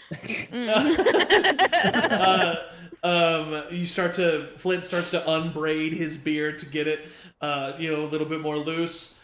Pumps him up easily enough. You're able to tell. It kind of looks like that classic old, like I just went to the dentist, like the bandage over the mouth thing with a little bow on top. Yeah. How do I look? Frightening. Handsome. Dashing. I Great. feel stupid. No. Can you feel the wind on your no. face? Amazing. Oh, You look Those your of you, neck, like? those of you who are now looking, the very under part of Flint's beard is just super gray, super like white. kind of revealing a little bit of his age. Got a Ah. I can feel the wind on my neck. We got a little silver fox over here. Yeah, that's what I'm saying. We all like a silver Yeah. fox, don't we? Fox, where? I mean, Oh. Oh, I think yes, we do. Oh, jeez. No, The ranger. This is not what I expected to be the reaction, but maybe I should do this more often. What's up? I wouldn't be Part of mad. it is, trying to get like a good look at like the armor that's kind of like hidden by the beard. Yeah, go ahead and make a perception check or investigation. I would say. It's just a specific. gun. There's Yeah. a gun sticking out. It's like a gun inlaid in the armor here that's always covered by the beard. For me, which with investigation, which is just a 10. Okay. You don't really notice much about the armor. You know, it's what kind of armor do you have? It is chainmail. Chainmail. So you notice that it's mainly like thick leather intermixed with various chain lengths. Definitely more well crafted than any chainmail shirt that you've ever seen. But what really gets your attention is a necklace that is around Flint's neck that he is never really shown because of the beard. It is a tan light brown piece of twine that is wrapped around what looks like a dark clay red urn or vase maybe that is currently about the size of 4 inches tall and about 1.5 inches wide. That just kind of hangs at the... How many dead children are in that necklace? How many? well, that would be Verity, and he already went. I actually can't tell you how many dead children are in here because it's not my turn anymore. That's a very weird thing to say. Am I going to be the only one who says... I said Matt. I didn't say Flint. Clearly out of character. You think Hey, that? who's Matt?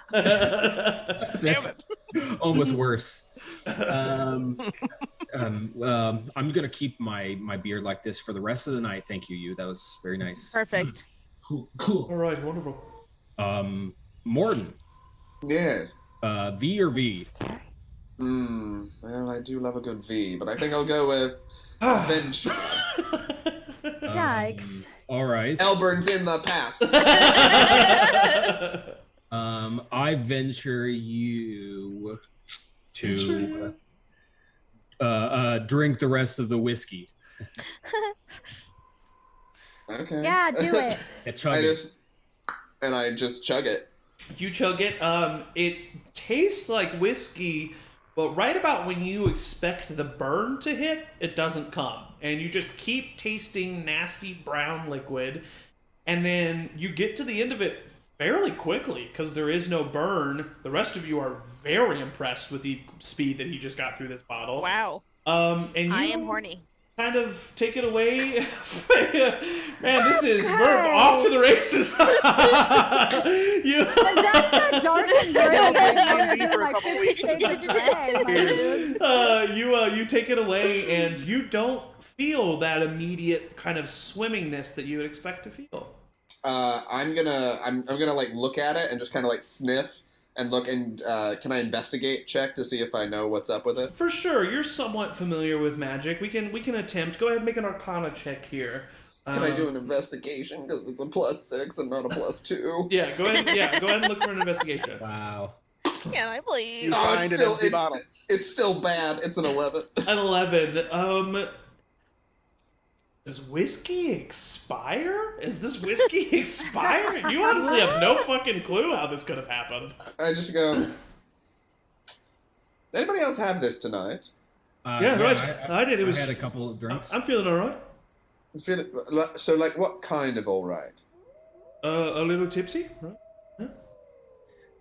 I took a couple drinks, and I got to be honest, I need a couple more, and I'm regretting having you drink the rest of it. All right, Yeah, well, listen, it's Dune's Drag, okay? It's not going to be the best whiskey that I can find. I'm not concerned about taste. Obviously, I went for it. I kept going. It's rightly impressive. Well, Yeah, well, It what's was more impressive is very- that I'm not on the urge of throwing up. maybe you've just got a really high tolerance. No, I don't.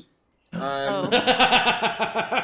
Oh, all right. Well, I guess you're right. I've been known as a sloppy drunk. And Morton is a bit of a cheap date. I have noticed that in our time together. Yes, you would have noticed that. Yes. Is something wrong with this whiskey? Does anybody know? Everything's wrong with whiskey. Okay, well we knew that. We knew I think that if anybody would know, it'd be the person who just drank the entire bottle. Yeah, I mean, what do you? So you're not noticing anything? I don't feel a tingle. I don't feel a. But I mean, it's not even warm in my stomach. Well, maybe it's not. Well, maybe I don't know. Maybe I didn't get whiskey, and maybe I am not actually feeling tipsy. Am I being gaslit? By the whiskey? No, I think that's the placebo effect. I don't think that's being gaslit by the whiskey. So that means I got swindled by whoever bought me that bottle. Who brought you the bottle? I don't know. I stole it. I mean, I was given it by. Wait! You stole something? Listen, all right. It was the man was a right arsehole. Just trust me when I say that. All right. Oh, I deserve you. Why do I care? Oh I'm just so. I didn't know you were a little light-fingered man. I've been known to be light-fingered, I suppose you can say. Stealing is bad. Yes. Also, the fact that you didn't feel Good. anything from the whiskey makes me devalue the effect of the venture that I gave you. Well, unfortunately. Well, then give me another one. Well, no, it's very strict in the rules. You only get one venture. One venture. Stealing is wrong. Also, Fair. And I take the whiskey bottle and I look behind me, casually chuck it over my shoulder, and try to hit Willem in the top of the head with it. No, try to shoot it before it. No, I'm just kidding. Go ahead and roll a dexterity check. You're not proficient in throwing bottles, so just go ahead and roll a dexterity check.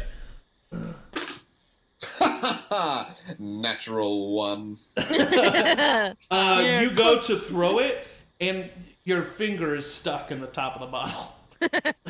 Oh. God damn it. Nice throw. I kind of pull it off with a finger. We'll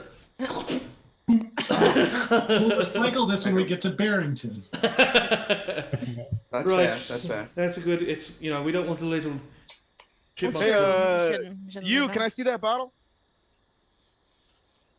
What are you gonna? What are you gonna do? With I it? just want to look. I just want to take a look at it. Can you look with your eyes? No, I can't. You're a smarmy little shit, aren't you? Oh, right. Excuse I want to recycle the bottle. Yeah, from Morton, I- Morton, it's a compliment, Rosie. Yeah, that's not a bad thing. Okay. That's not bad. I don't like that word. I just want to recycle the bottle. I can recycle it right here. Are you going to pee in it? You promise? Would be Yep. recycling. Look at his face before you do whatever you're about to do, Of Cuinn. hooligans. You should give him the bottle. I mean, why not? So I take it. I'm just gonna look at May, and I'm just gonna throw it in. Roll an attack roll. Oh man, that's gonna be a 12. Cuinn, roll a dexterity saving throw for me. All right. What is it? Okay. That's We've messed this up before. We'll be all right. 15. 15. The arrow misses sideways, but Cuinn, you step to the side right as the bottle slams on the ground right beside you, shattering into mini. Should I? We'll keep working on it. Should I clap for that? It was- Or- it was Usually almost about 80% cool. of the time that's gonna work. Oh, sure, yeah, I believe it. Yeah. Next Would have time. been really Just didn't cool. this That's a time. C. It would have been super cool though. You just That's took a that. secret. You just took that bottle from this child's face. I didn't take it. He gave it. That's true. You told him that you were going to recycle it. Yeah, target And I practice. It'll eventually break down into the dirt and dissolve. Time. You What was, is- ashes- opened ashes up, to like, ashes, the dust to box, dust, just like everything. scrap materials and just like collecting the bits. Of Yes, boxes. Staring at- definitely, Staring at Yeah. definitely something you're able Must- to do. All right. Well, I don't even remember who we left off with. Who's up? Whose turn is this? I Oh, don't know. I might want to go to bed. I have to ask. All right. Who hasn't had one? I think just Chad and Rosie. Yeah. Chad and Rosie. Chad. Mm. Verity or venture? Well, you know I'm always up for a new venture. I'll give him a wink. Ooh, all right. All right, whatever you're about to say, Morton, just realize that you're in public. And the I'm caravan sorry. walls are very thin. Do you think I'm a monster? Don't you? Yes. It depends on the definition of the word. Do I think you're an evil, malicious figure? Of course not. Do I think that you... An unsatisfied beast? Yes. Yeah, right, exactly. A what? An unsatisfied beast? I think I'm very comfortable in who I am. Oh, all right, just ask them. unsatisfied, Just like you're never satisfied. just give the venture. All right. I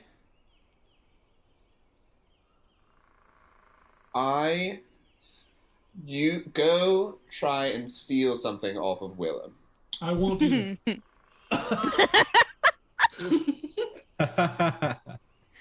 Oh, those jokes are never gonna get old for me. They never do. I very much enjoy them. Yeah, okay. All right, what do you do? Willem is currently sitting down on a log facing the opposite direction of all of you, just trying to sit upright. Poor Willem. Does he have like a little, like a small dagger on his belt? Yeah, for sure. Cool. But I'll just stand up and very loudly say, I gotta go take a piss, I'll be back. And I'll like kind of walk away a little bit and then like venture long ways around to creep up from behind Willem and then just sneaky sneak. All right, go ahead and roll. And then go the same way. Go ahead and roll a stealth check. It's gonna be hopefully good. Oh, okay. Where's my stealth? Dirty 20. Dirty 20. All right, you approach Willem completely unnoticed. So now go ahead and roll a sleight of hand check to see if you can unbuckle and relieve him of his dagger. That is a 13. 13. Do I get advantage because he's drunk? You would actually, but you don't need it. Okay. He's low passive perception. You walk up to him, completely stealthy. You hear him just kind of humming to himself. You unbuckle the dagger, slip it out of its sheath, and then pocket it and just stealth. Damn. And then as I stealth away, I'll do the like cool like little like flick and like pop the dagger into the ground by more I want to say Morgan, and I know that's incorrect. Yeah, he just goes Sing right at your feet. You just see like he tries not to do a little reaction, but it's definitely a. And then he goes, "Well done, bravo." Thank you. I'll pick it up and put it on my belt to give back to him tomorrow. All right. Well, I suppose we just got one more, and then I'm gonna go to bed right after this. Oh, right, yeah. Rosie. Verity. All right. Of course. Same as every other night. That's true. Learning about Rosie.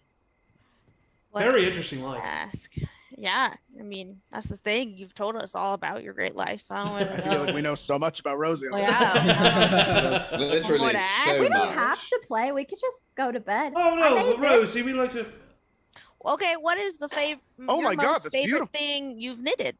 This Crocheted. That's everything right that I now? just knit. I What made is this it? for you, Flint. What is it? It's a scarf. Oh, for me? Yeah, because you have your beard up now, so I thought your neck might be cold. Wow. It that is so perfectly just like because she's only had enough time to knit it tonight. It literally just fits right here. Just like it just slides underneath the beard and slides in the armor, and it's just like an ascot scarf that covers this part of your neck. Wow, thank you so much. I needed this. Scarf. My neck was feeling exposed. And if you notice very carefully on small to one corner is a very small symbol of doom. As every piece, I'm assuming, Of course. has that is knitted by Rosie. Yeah. This one's very subtle because I don't want to push people, you know. Yeah, right. Too Hey, much. Rosie, will you make a scarf for Monkey? Absolutely, yeah. She hands you a My piece of fingers thread. are a little tired. Pretty My little. fingers are a little tired, so maybe tomorrow. Okay. Yeah. That's gotta very stretch 'em out. cute.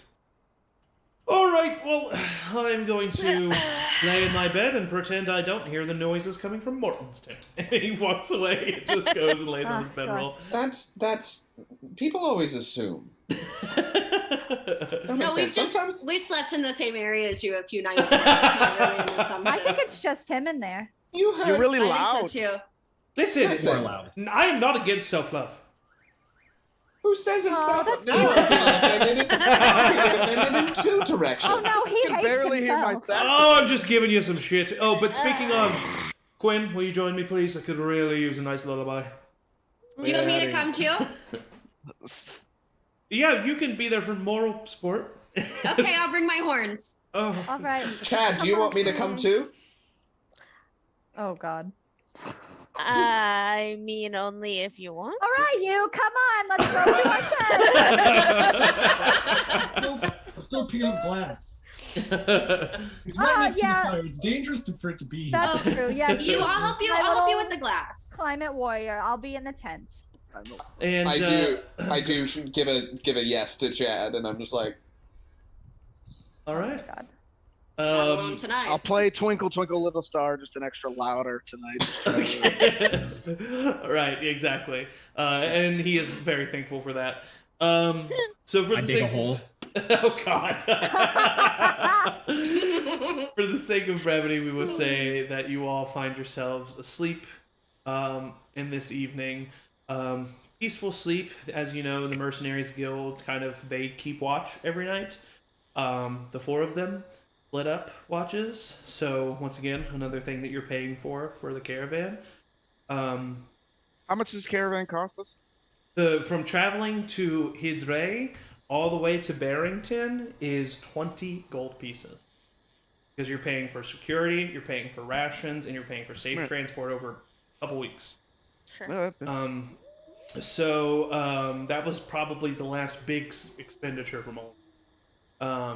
So as you all find yourselves a nice, peaceful sleep, one of you begins to have a dream. Which one of me? As a matter of Who fact, are you gonna be today? it is you. Ooh. Yes. You. You find yourself as you are asleep. Your dream, as consciousness kind of comes to you, memory of. Find yourself in the city of Barrington.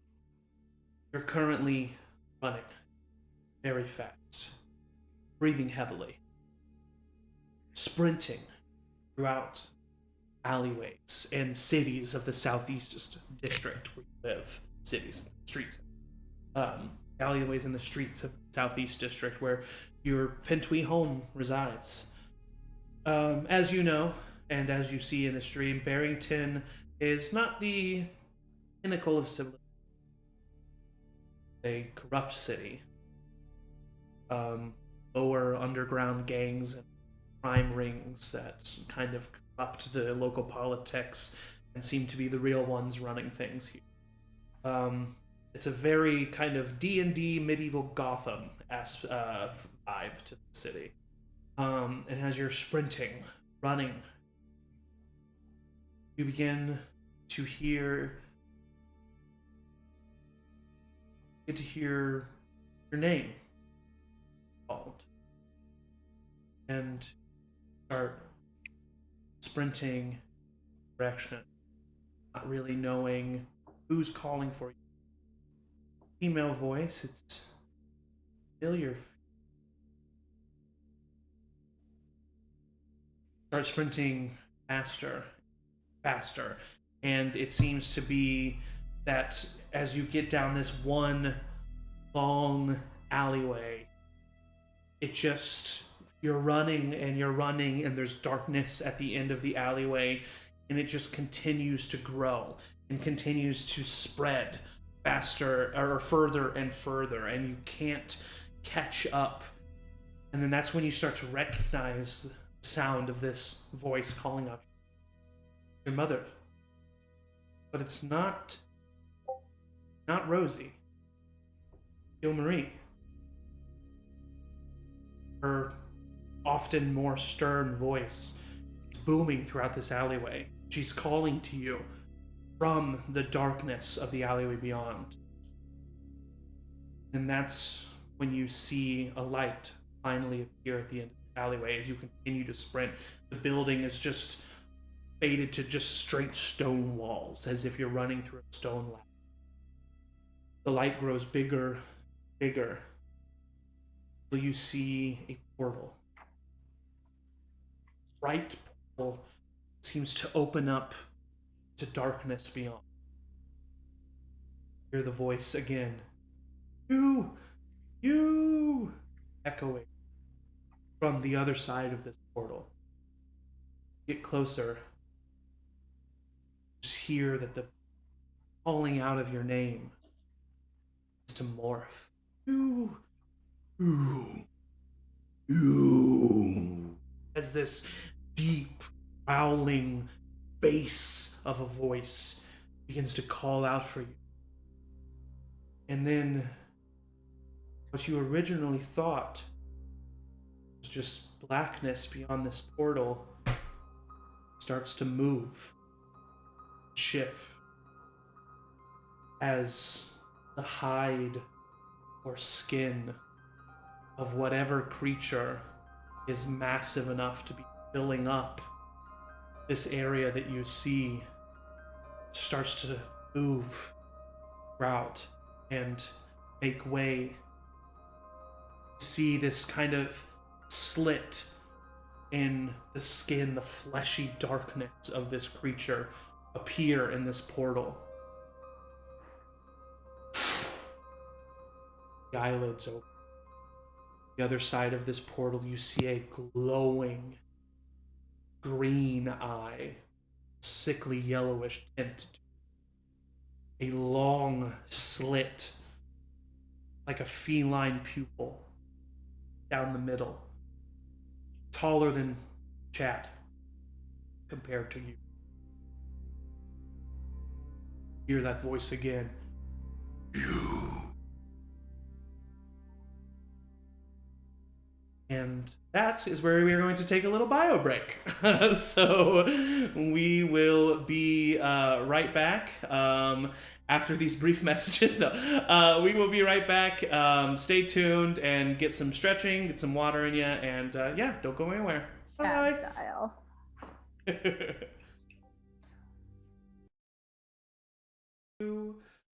Hello!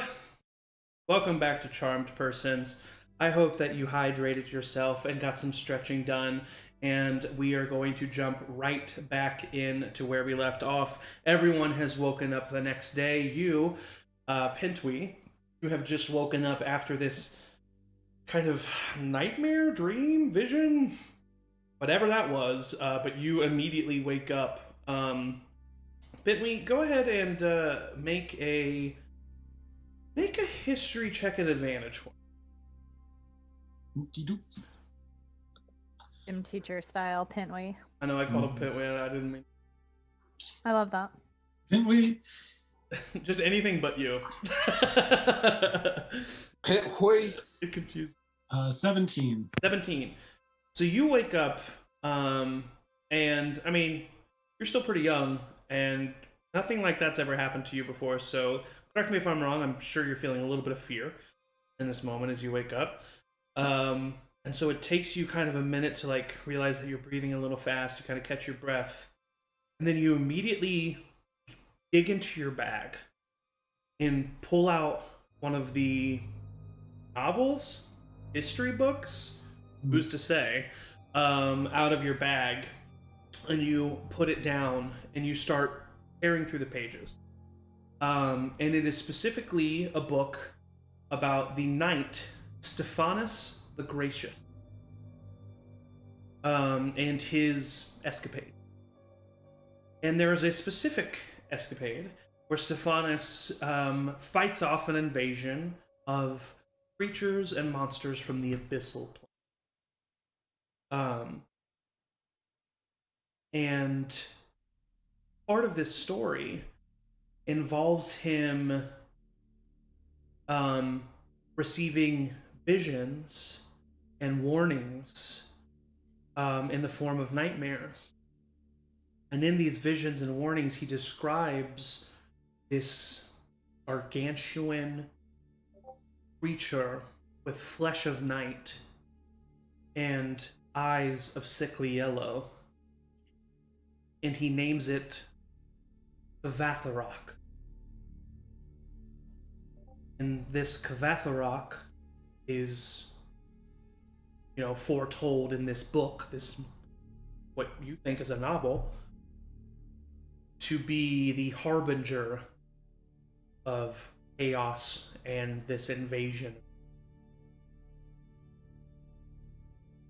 That is immediately something that kind of clicked in your brain when you saw that images, and as you read that, chill up your spine, hairs on your arms stand up.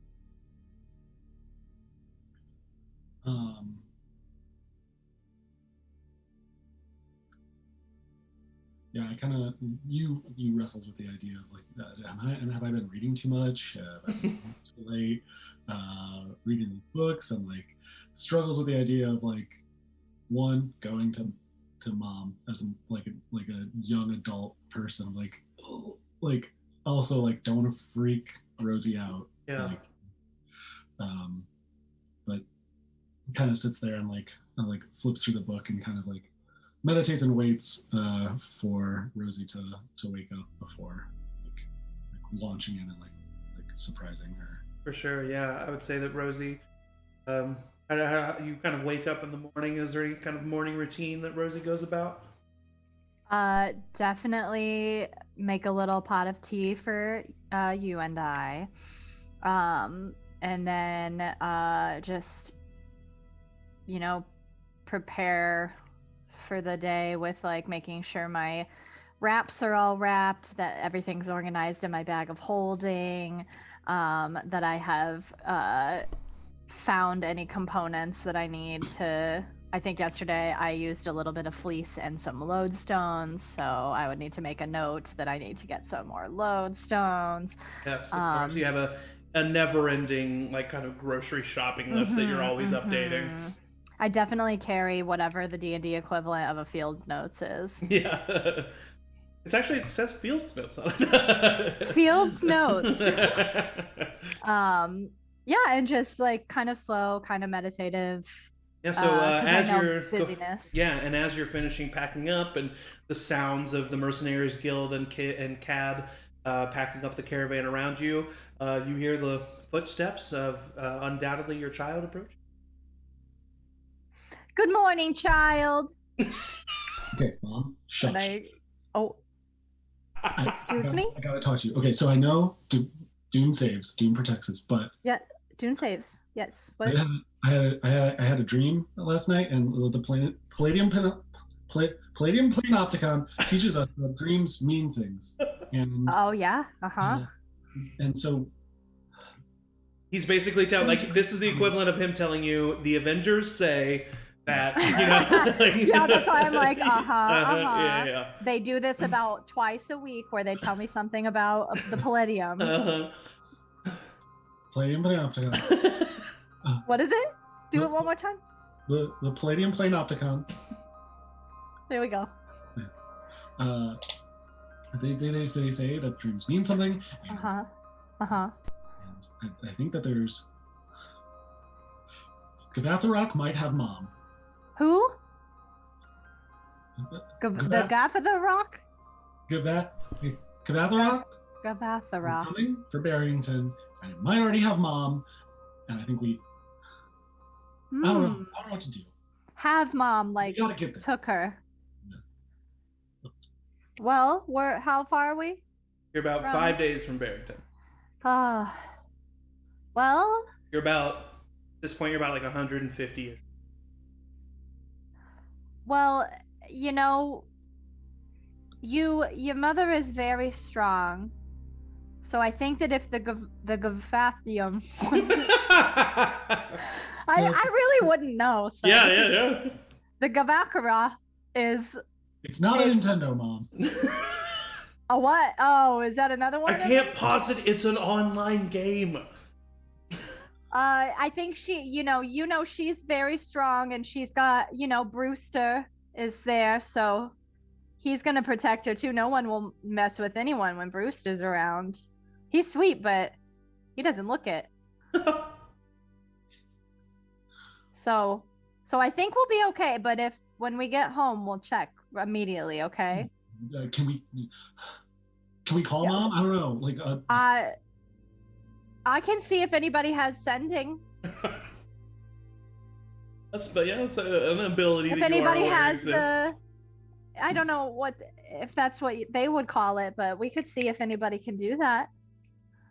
You feel, as you say this, because you are trying to reassure you, you feel pretty sure that no one has that ability around this caravan. But I just want them to know that I'm trying. Yeah. I love them. little squish. Stop, Mom. I know. I'm sorry. You're getting a little. It's growing in a little bit. You got a couple hairs there. Yeah. Very good. Yeah, I'm sorry. I love you. Mwah. Slap him. I'm sorry. Boundaries. Yeah. Your mother taught you about boundaries. Yeah. Now you can't stop talking about boundaries.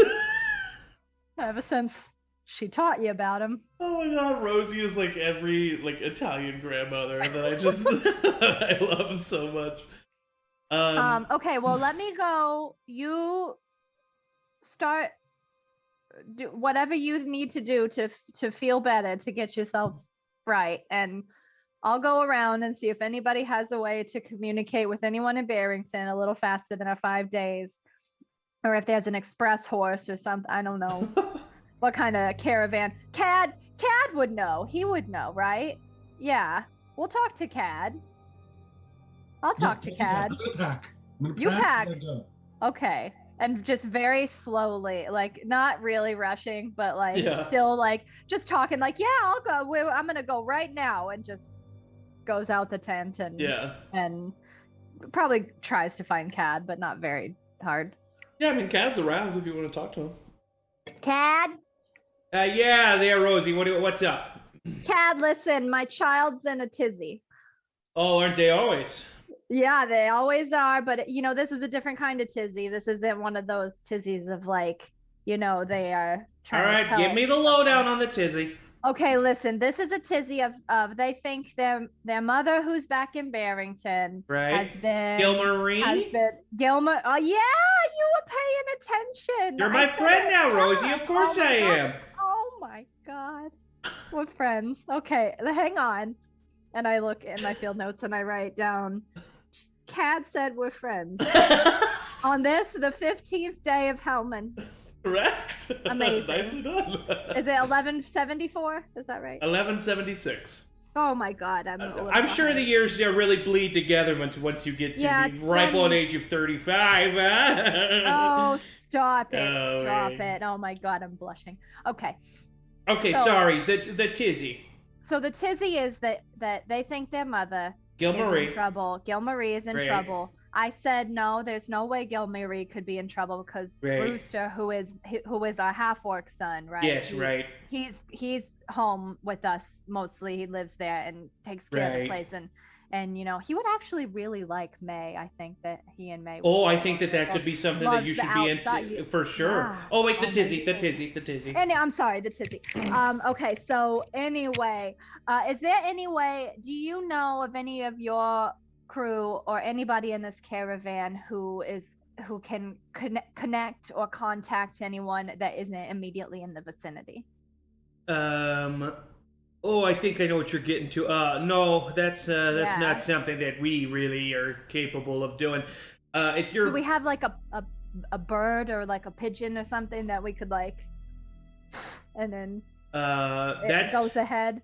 That's something I should maybe look into. But that's cool, yeah. That's an ability that maybe I could that's actually a good marketing tool, honestly. Yeah, the modern times. I don't know how easy it would be to train a bird. Well, maybe I can ask Maewyn. Maybe she'd be, just right as rain, ready to help me. I think that would be something Brewster, that I could do. too. When we get, I'll ask Brewster. Oh, is Brewster good with animals? Brewster loves Oh, well, that's outside good. animals. Yeah, that's good. That's good. Birds especially. Okay. Birds, all right. yeah. All right. Well, yeah, I'll get a bird. Okay. Cool. Yeah. But, All right.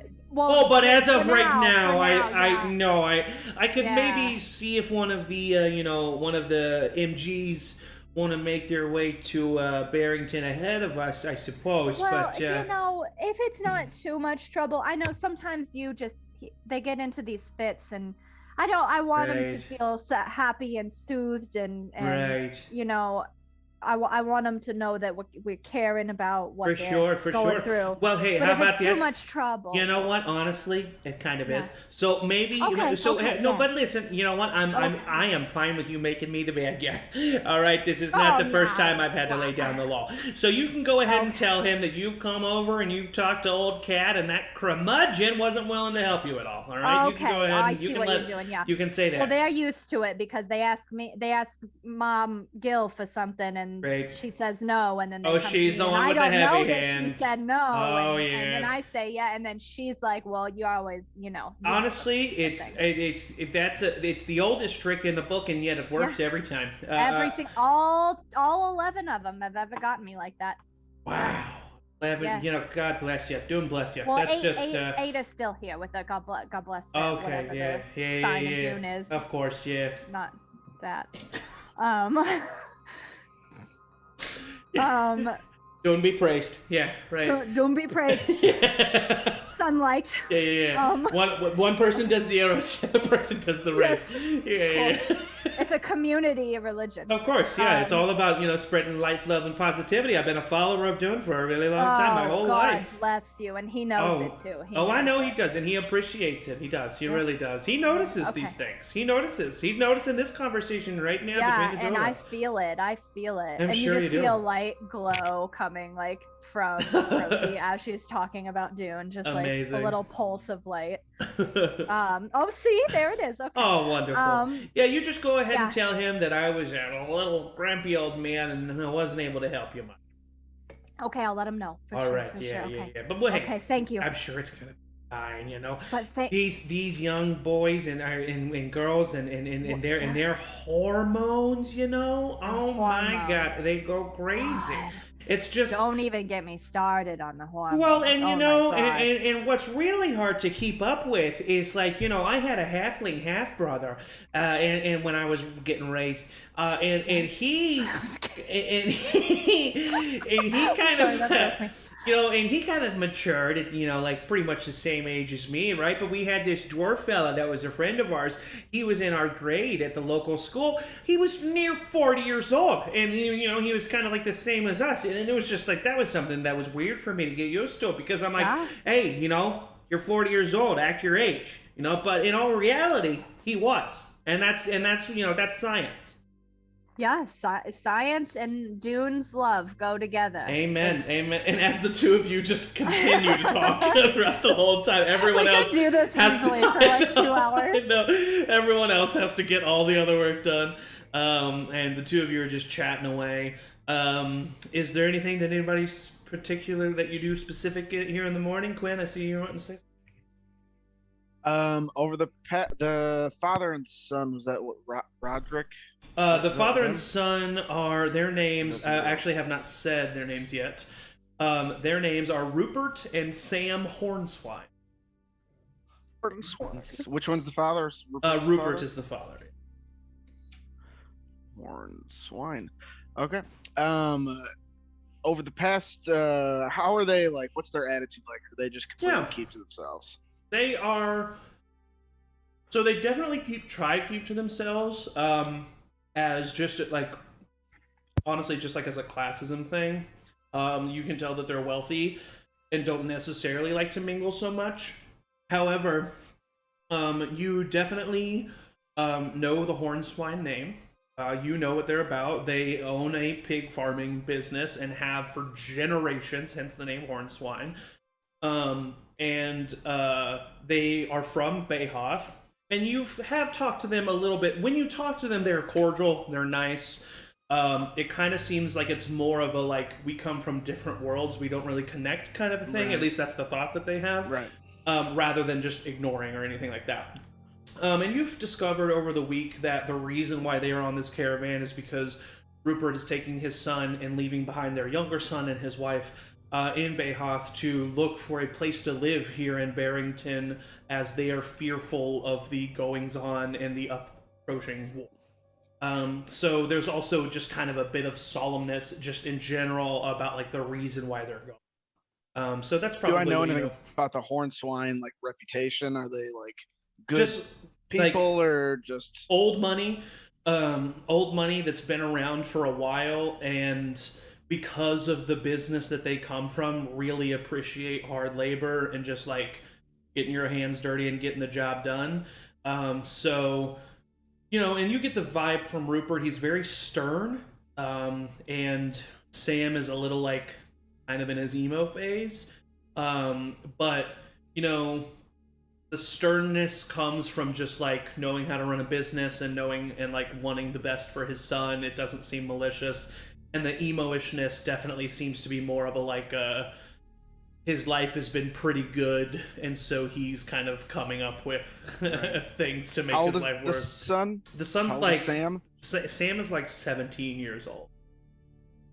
So he's old enough to go on this trip with his father, but not really old enough, especially being of noble birth, to like have experienced the world. If Sam, I want to. Over the past week, I would have been trying to work Sam. Okay. To try to play like card games with him, and then eventually try to play some like 3-card Monty. Okay. And I got to pay for this trip somehow. For sure. 40 gold is a lot of money. Go ahead and just roll a... Can I help? Yeah, go ahead and roll a general persuasion check with advantage with your sister's help. She probably, you know, like around the same age, she's probably throwing some flirty eyes, some, you know, different things. Well, what I'll do is I'll use my, because I can telepathically just like help you out on like what they have. Mm-hmm. I have a set of marked cards also. If I'm just trying to get like, are you gambling, man? Like casually, like building up 12. 12 with advantage.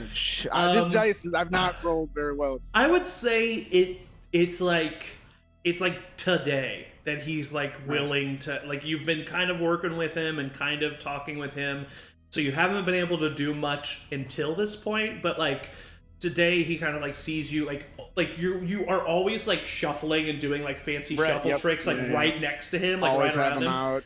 And so you see him today as like the caravan like just starts to start moving. You see him kind of looking at you, and he kind of like rolls his eye and he's like, right, so like, what's it about?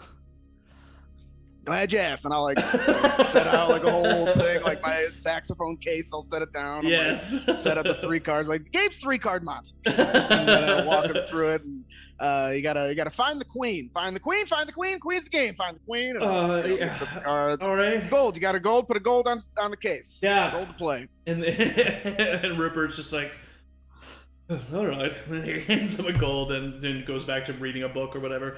Sam puts down a gold and he's like, okay, I think I can do this. So go ahead and roll a, let's say, sleight of hand at advantage against his perception. 24. He rolled a 6. So he will, he's kind of looks around. He's like, nice try. It's right there. He points to the left one. Ooh. Oh, man. I really... But... okay, Dad. You really got to follow. You really got to follow. Another gold. Come on, you can do it. He hands him another gold. As long as he'll play, we'll go. Yeah. And actually, I'll say... go ahead and... Okay, how about this? Go ahead and roll just another... Let's say, because I kind of want, I'm going to make this a double check here. So roll a performance check for me. Okay. This is how good you are at enticing him to continue to play with you. That's 7. 7? Okay. Now go ahead and roll sleight of hand at advantage. Oh, God. That's a natural 20. A natural 20. Nice. Saxophone. All right. Well, with a natural 20... I will say that you get him to play 2 more times, so you get 1 more gold, and then the second time, as he turns around and asks his dad for a gold piece, he's looking at you very intently, and his dad is just like, whatever, and he puts a platinum piece down in his... And, okay. and as soon as he puts the platinum piece, before he can notice that it's a platinum piece, with that natural Swap 20, it. you immediately Yeah. grab it, 100%. and just start I'd swap to... it for a gold. So Yes, it perfect. And so with that, you are up 2 gold and a platinum piece. Okay, cool, awesome. And then, but after that 3rd time with a performance check of 7, he's like, whatever, man. I'm done with this. See you tomorrow, Sam. Once again, for the sake of brevity, we will go ahead and fast forward a couple days. As you all travel, 2 more days, you are now within just a few days of a ride of Barrington. You have experienced no more dreams. Flint, no more instances of that book kind of appearing in your vision have ever happened. Yes, Rosie? Are they still, and this might be a question for them, are they still adamant of like trying to get someone to like contact Gilmarie, or have you dropped it? Like, now that you aren't having the dreams again, like what kind of situation does that put you in? No, you would have been like, so you were able to get a hold of Mom, right? You were able to get a hold of Mom? Okay, so you're not letting it go. It's still like a thing that it's not just like a one-off that you immediately forgot after the initial. Okay, cool. Mom, do you think Mom, she's safe? She's safe? We're getting there, definitely. What does that mean? Rosie. Somebody's on it. I have no control. You have to trust in Dune and trust in his love. Yeah, Yes, Rosie, and then Paladin salute or whatever. Salute. Rosie, you answer this question for me. Do you think, with you being pretty steadfast about this, that Rosie would entertain any seriousness of it? Apropos, like, trying to commune with Dune, or trying to like reach out in any type of way to like see, like, do you think Rosie would try to find any truth to this, or do you think she would just put it under the rug? I think after, because the reason I asked that was because I imagined it to be that like that Hugh gets on these excitements and gets on these like fixations. Sure. And then like they are gone after like a day or 2, but the fact that they're still on about it and they're still concerned is like, now I'm leaping into, oh, maybe this is something, maybe this is a little more concerning, maybe this is something we should check into. And so I think like in this day specifically, I think I'll be a little more present with like asking for guidance or like wanting to be. But with the way Rosie is, I'm assuming she has kind of like a morning and maybe even evening as well, kind of prayer time. So, you know, on the beginning of this kind of whatever day this would be. We'd have like 2 days. Like the 10th or 11th day. Go ahead and roll basically what would be a spell attack. So your wisdom plus your proficiency. My wisdom and my proficiency. My wisdom and my proficiency. It would just be a spell attack bonus. Yeah, like that's what just because that a spell attack is your wisdom plus proficiency. Yeah. It's a 9. 9. You reach out and kind of just commune or try to with Dune.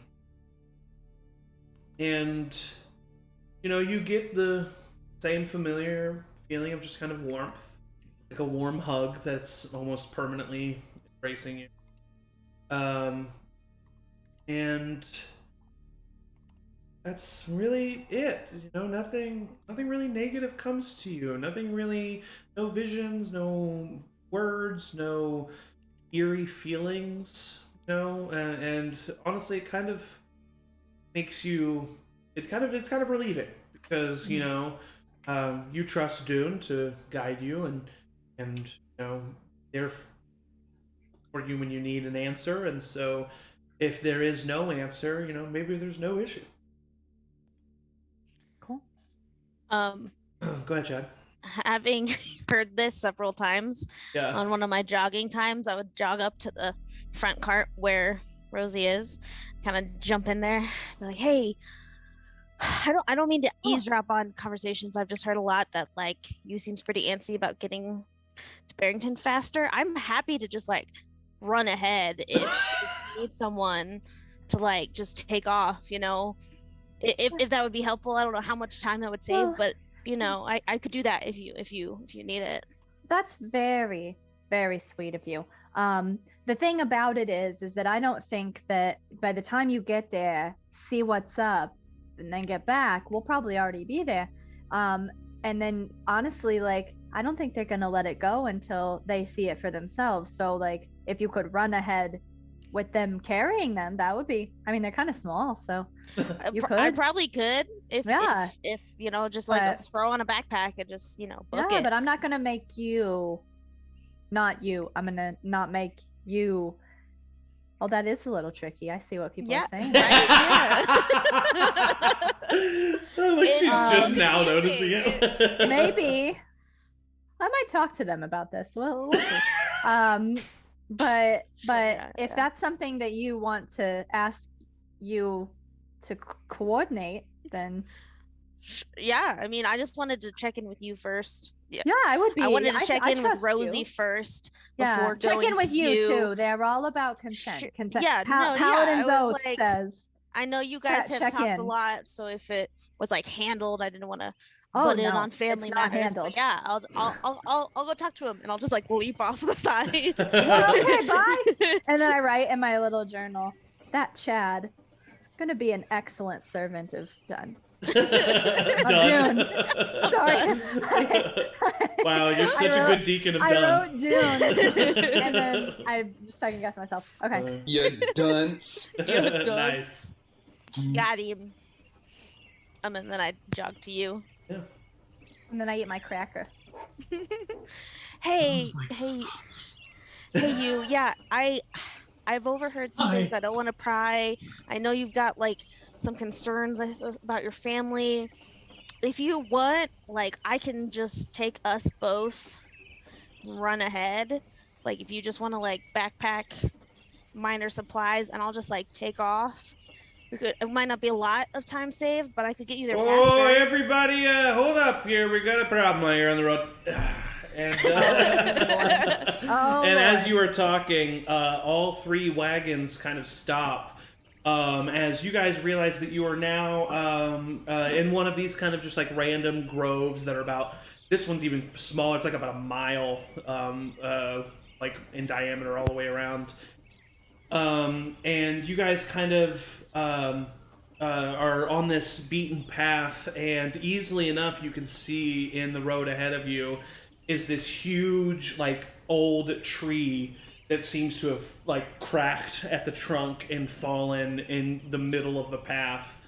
And he Cad kind of speaks up and he's like, "Oh God, all right, we're gonna have to unhook some of the reindeer, tie them up to the log. They'll be able to move it out of the way. It's just gonna be a minute, people."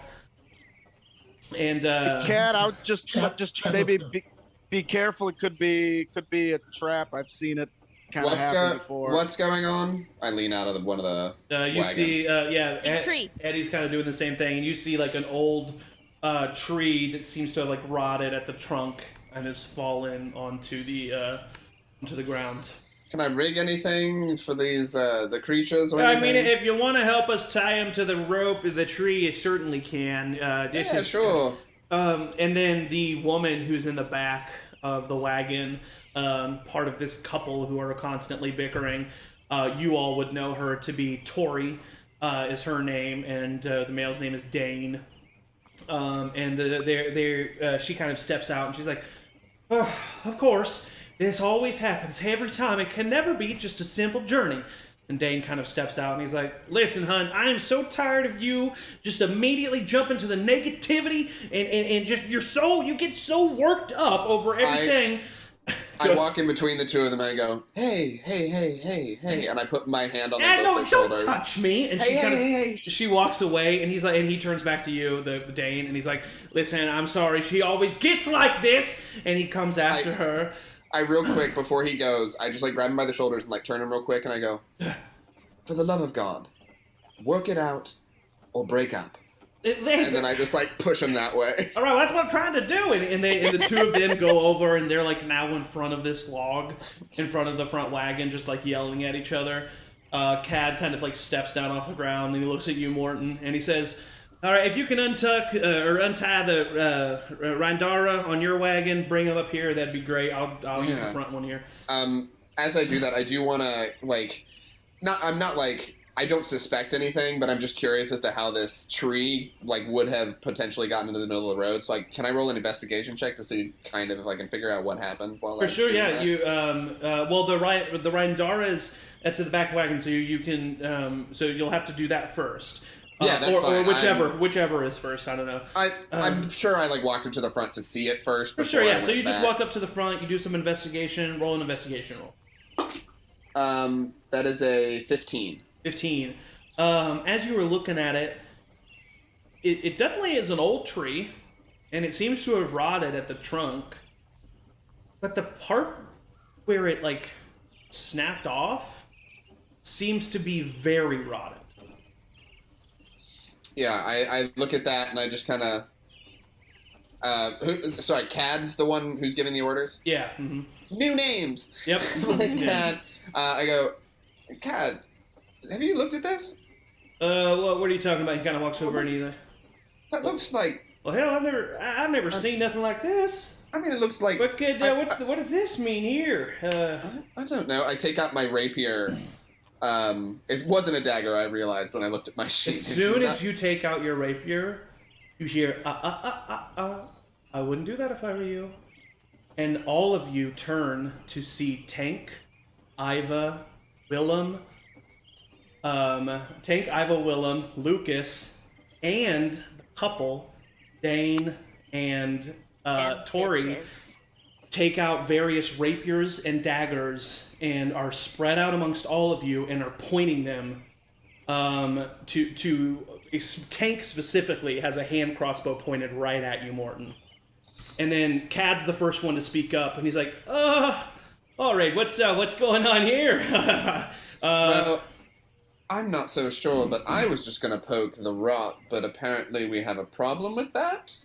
Yeah, unfortunately, buddy, I can't let you take that rapier out of its sheath. You see, this tree here, well, it was put here by my friends, and if you were to take out that sheath, it's gonna make robbing you a lot harder. And in this moment, he kind of whistles. Go ahead. Can I cast Charm Person on Tank? Sure, go ahead. Yeah, go ahead and, what's that saving throw?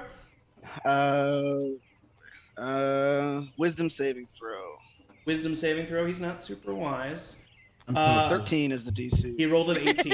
Did you say you're still asleep? Yeah. I have a terrible passive perception. I don't know. Yeah, he rolled an 18, and you kind of you look at him, and what are is it verbal somatic material, Charm Person? Verbal somatic. Verbal and somatic. So you kind of look at him, and you just speak. You speak just regular words, but you imbue them with the arcane elements that you need to. And move your hand, the somatic component of Charm Person just being a friendly wave. And you cast the spell, and he kind of looks at you. Oh, that's cute. And he whistles, and from out of the trees, 2 more individuals on either side of the campaign come out with on the path, come out with crossbows. Entire campaign. And Tank then kind of steps down off his horse and looks at all of you. So what we've got now is at the back wagon, Lucas and Willem are on either entrance of it with a crossbow. In the middle wagon, you've got Iva and now Dane, who are on either entrance with a crossbow at the middle wagon. Kind of going between like the people in the wagon and then the people outside, like they're not just focusing on one person. And then towards the front, you've got Tank and Tori, who are up at the front dealing with the people who are up there. Seems like Quinn's stepped up, Morton stepped up, Chad was up there as well looking. And so that's what's going on. Everybody's currently got crossbows pointed, if not at them, readily available to be pointed at them, I suppose. Morton. I look at, Tank and who was the other one who's right at the front? Sorry. Tank and Tori, the female Tank of and the Tori. arguing couple. She does not Tank have and a Tori. crossbow. She currently has a short sword that was hidden. I look at everybody, all the like opponents and whatever, and I just go, you're going to rob us, right? Like all of you are going to have the take from the robbing that you do right now. Is that correct? You know what? The questions are going to be ours to ask. That's so totally I think, fine. no, I wouldn't say another one. I definitely wouldn't utter another syllable if I were you, buddy. Oh man, for sure. I mean, you can test me if you want. Actually, I would love it if you did. Morton, genuinely, hold on. I'm realizing that because he is severely. Okay, so here's a question I have to ask. So he's super smart, but he's not wise. So like, I think he would say something because he's smart. It's up to your personal interpretation. I've always played high intelligence, low wisdom characters as people who kind of basically like socially not socially inept because that's a charisma thing, but like nerds who are like very like they're intelligent about specific things and about lore and knowledge, but they don't really think before they act. Whereas I think of like low intelligence, high wisdom creatures as like really knowing kind of how to make themselves, how to handle themselves in public situations, when and to do and when not to things, but they might not know the intricacies of certain things. So that's how I've always played it. But I mean, that's, it's really up to you as the player's interpretation. Morton is also a trained rogue, is from the city, also has self-preservation, but maybe he's willing to call his bluff. So it's up to you, man. That was me going, ka-chunk, let me get away from all the high wisdom characters I've always played. Sure. What would he do? Sorry, high wisdom characters? I did not know Elbert was high wisdom. He knew some things. He just had a blind spot for himself. Whatever you feel Morton would genuinely do in this situation, because yes, he is a smart ass, but he's also not a suicidal, I would assume. Yeah. How many people in total are pointing weapons at us or like going to rob us? Currently 8 people. Okay, how many people are in the caravan total? Not including the ones who are going to rob us. Yes, not including the ones who are going to rob you, are 12. I subtly get ready to move out of the way of the crossbow that I know is going to come. And I just go, 12 robbers, 8 victims. Okay. You're not going to make a lot. And then I just start to deck. Does a 16 hit your armor class? You said that backwards, absolutely. Too. Did I? I switched it. You said 12 and 8, yeah. Okay, so 16 hits your armor class. Yeah, for sure. You take... I should do... Hold on.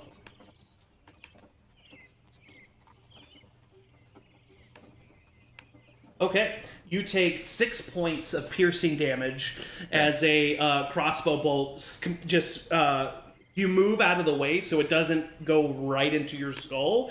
It just kind of copes across your neck, causing a pretty decent gash, but doesn't like do any permanent damage as it sneaks by.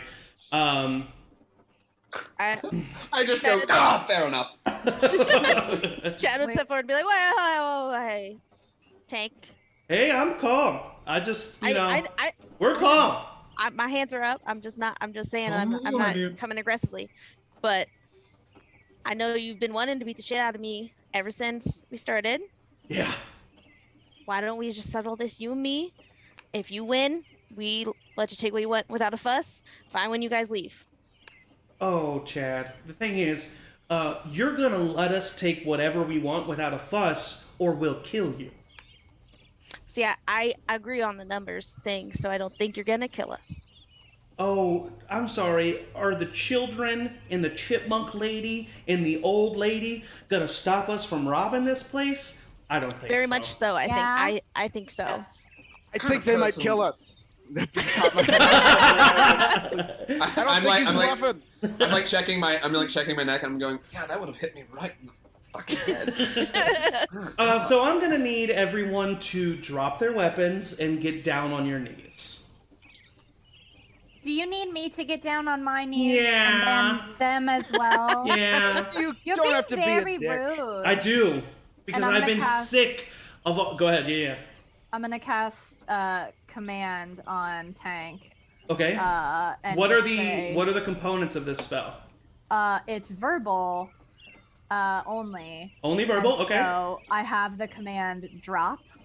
All right. So if the target succeeds on a wisdom saving throw, it has no effect. Or no. He rolled a 2. Okay, so he now has to drop whatever he is holding and end his turn. So you see Rosie kind of like step up to Drop Tank, and she, in a very stern voice, drop! But it kind of like, when she says it, it kind of echoes throughout the area. And you see Tank kind of look at you wide-eyed. And then he drops his crossbow. That's what I thought. And then everyone else... Roll initiative. Does anybody else? I was like, I thought you were waiting for me to like... I was about to be like, can I grab it? But it makes sense. I gotta wait. I didn't think that would work. Has anybody ever seen Girl with the Dragon Tattoo, the American remake? Nope. Yes. Okay. You know the scene where Daniel Craig's character has like gotten grazed with a bullet, and he's just in the other room complaining that it hurts a lot? That's for sure what Morton's doing under his breath. He's like, God, fuck. That just hurts. It just hurts. That really fucking hurt. Okay, so you should have access to your characters and should be able to move them to where I described in the caravan. Except I'm going to switch. Oh, yay. This is much better than my drawing. I rolled a 4 initiative, which makes sense because I'm snoring. Tank is the one that is tinted yellow, just so you know. Am I these bad guys? Am I basically facing Tank? I was in front of him. And he's here. You would be. He would have made sure, Chad, you would actually be on this side. Okay. He would have made sure that you guys are. They would have not let you guys get behind them. I will move the enemies first. You guys know where they all are. Okay. So that's where the enemies are. I am going to pull up the initiative tracker. Yay! Thank you, Matt Schwartzwalder, for introducing us to Roll20, a cute little app. Cute little app. Cute little thing.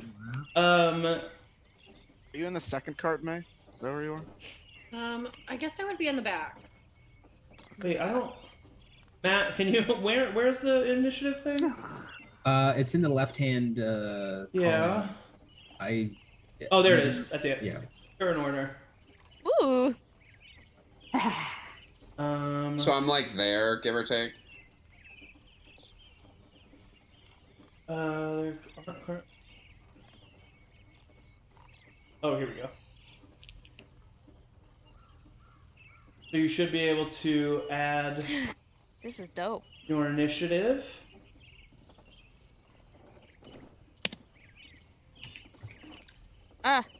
It won't let me. I think it's because you keep adding things as I... There we go. All right. No, it's not letting me add mine. Okay, it's okay. I can just... Oh, there it is. It took me a second too. Or. We have all these high rolls and then 4. Hey, I'm sleeping. You're sleeping in that sweater. I'm so sleeping. comfortable. Yeah. That scarf. We love when the rolls reflect the actual character. Yes. I got a nat 20. That's hell my yeah. baby. I really am concerned now. I feel like I need to be like Patrick Swayzeing it up right now. In what way? Talking to ghosts. Roadhouse. Oh my god, this music. Roadhouse. Alrighty. Fuck some shit up. All right, let me make sure the stream can see everything. They sure can. Hi, I stream. will put Hi, stream. Hey. this here. Shout out to my friend Larry if you're watching. Alrighty, at the top of the turn order, we've got you. Oh, thanks. I'll go. You is like just so pissed. Nobody's listening to them. Oh. This is like they've been like there's just distraction after distraction from getting like you and cast divine favor on themselves. Okay, yeah. They like walk up to Tank. Okay. You are keeping me from getting and rescuing my mom from Tayaroth. And pulls out their shield and their hammer and swings on. Righty. Morton, you would have been in front of. You would have been probably right there. Okay, cool. Just because they didn't want anybody to get behind them. Tank is on a horse, correct? Still. No, Tank got off of his. All of them got off of their horse. Okay. So they are all ground level. You kind of sneaks back behind his mom to get a flanking position. You see you kind of walk up as they do. They grab their holy symbol and kind of just like squeeze it with their fist. What's we use weapon of choice again? The weapon of choice is their warhammer. Warhammer. So you see you take out this warhammer and spin it, and as he does, it has this kind of divine, ethereal glow. Go ahead and take your attack with advantage.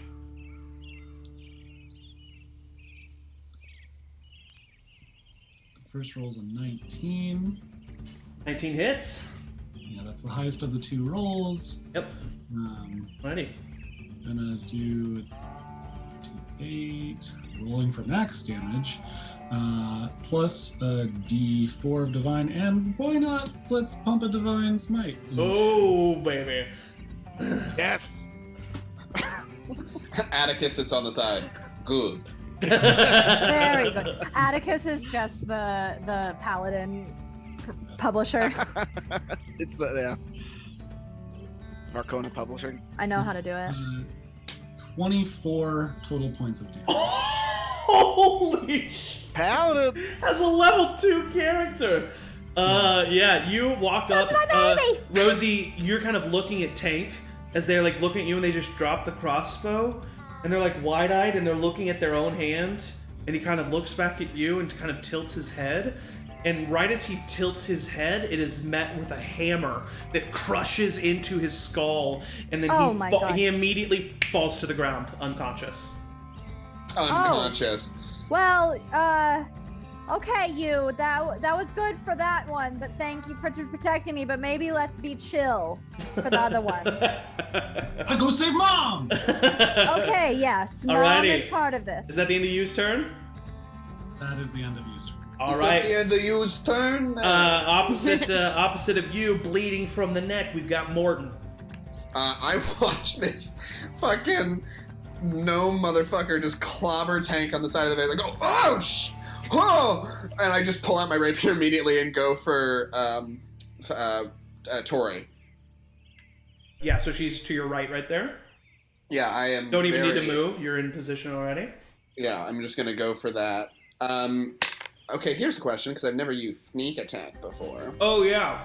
I can deal an extra d6. I feel like it would be shocking to see that she might be distracted by the almost caving in of Tank's head. She would be, but she's also really ready for this battle. However, damn it. If you wanted to take an attack of opportunity, you could sidestep to behind Chad here, and then because there's someone within 5 feet of Lucas here, you would get sneak attack on him. So that's if you want to take an attack of opportunity or not. Yeah, I do. All right. I'm gonna do that. Tori's gonna swing at you, and she gets a 13 to hit, so she misses. Or does that hit? Just hits. Oh. I have 13 AC. Well, luckily she only does 4 points of piercing damage as you walk by, and she stacks you with the dagger as you do. Ow. But you're able to get right up to Lucas, and this will be sneak attack. Yeah, so that's with advantage, right? I've never used sneak attack. Sneak before. attack is not with advantage, but if you hit, you'll get the extra damage. Gotcha. Sneak attack happens if you do have advantage, or it happens if you have an ally within 5 feet, which is how this sneak attack is happening. Gotcha. I got a 14. That hits? Hell yeah. Yeah, they got a low AC. So that's... I roll the damage for the first one. And that's 12 points. And then I roll a d6. Yep. And that's 2 points in addition to that. For a total of 14? Total of 14. With that, you walk up to to Lucas, who's been like the real grumbly grump guy. And he's kind of like looking over at Tank. And as he's looking at him, just a rapier slowly enters his abdomen and then comes back out. And I look at him and I go, boo. And I look back. And he falls to the ground unconscious. All right, so I think that's the end of your turn. Mm-hmm. We've now got Rosie. Okay. So, wow, my child is a maniac, I guess. So I'm gonna just take my 25 feet of movement and go 5, 10, 15, 20, 25 back here to this middle caravan, because I just realized that Flint is still sleeping. Oh my goodness. You will get an attack of opportunity from this That's okay. person. She just doesn't know. She just needs to find Flint, and he needs to be here. She gets a 16. Oh, that hits. Ouchie.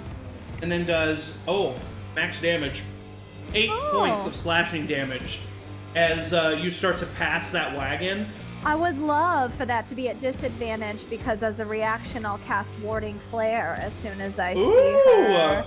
That's an 11. So that misses. Okay, so nice. you walk out from behind this wagon, and you see Iva there, and she just jumps out with her short sword and attempts to go at you, and you just immediately look over, and you push out your hand, and just this bright divine light from your hand just flashes suddenly as if it was a flashbang grenade, and she kind of like closes her eyes and completely whiffs and misses you. And I just keep running, and while I'm running to Flint, just go, "Thank you, Dune." You're welcome. No, that doesn't. He said something. That does not happen. Cool. So I'll just use that reaction and Yeah, you still have an action and bonus movement action. to get to Flint. Yeah. And then as my action, can I just yell for him to wake up? I'll give that to you as a free action.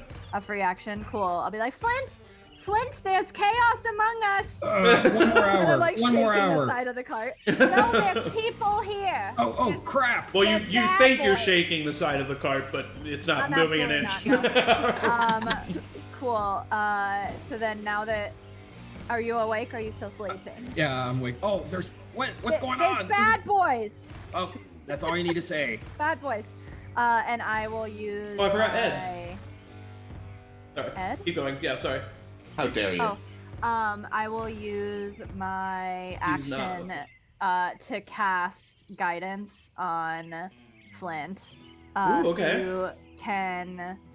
So as I I'm shaking it, I grab his hand and I say, "Come on, we gotta go," and that will be the verbal and somatic. So you can roll a d4 and add the number to one ability check of your choice. Sweet, thank you.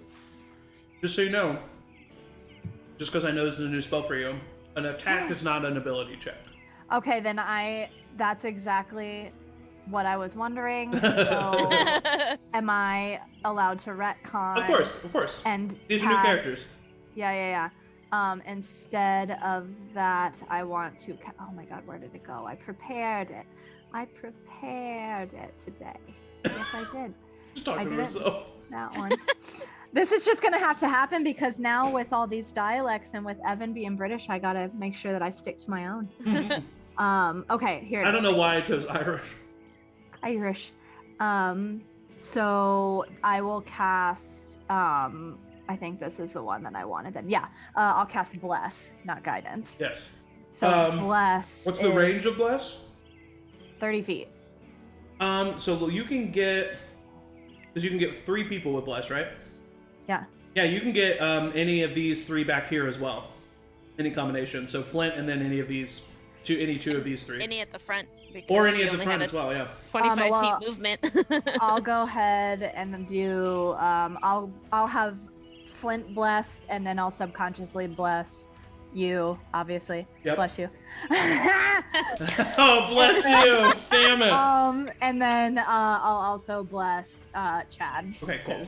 They're by you. So Chad, you, and Flint. You just kind of Rosie just kind of smiles at you, and as she does, the rest of you can kind of like see just this very faint glow appear about Flint, you, and Chad, as if they were like backlit a little bit, you know, just kind of like this slight glow about them. That's going to be the end of Rosie's turn, and now it is Chad's turn.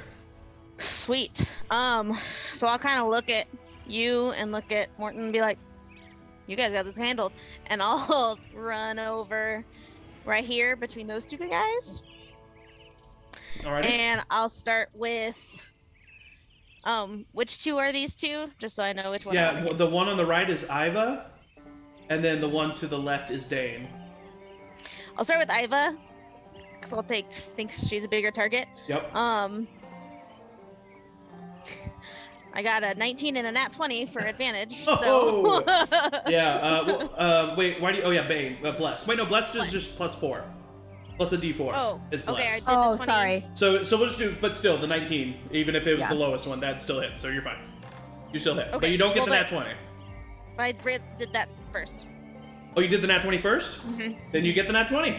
I don't know where I rolled again, but I did, because I thought I had advantage. You're good. Okay. Nat 20. Cool. So nat 20, and then I've got...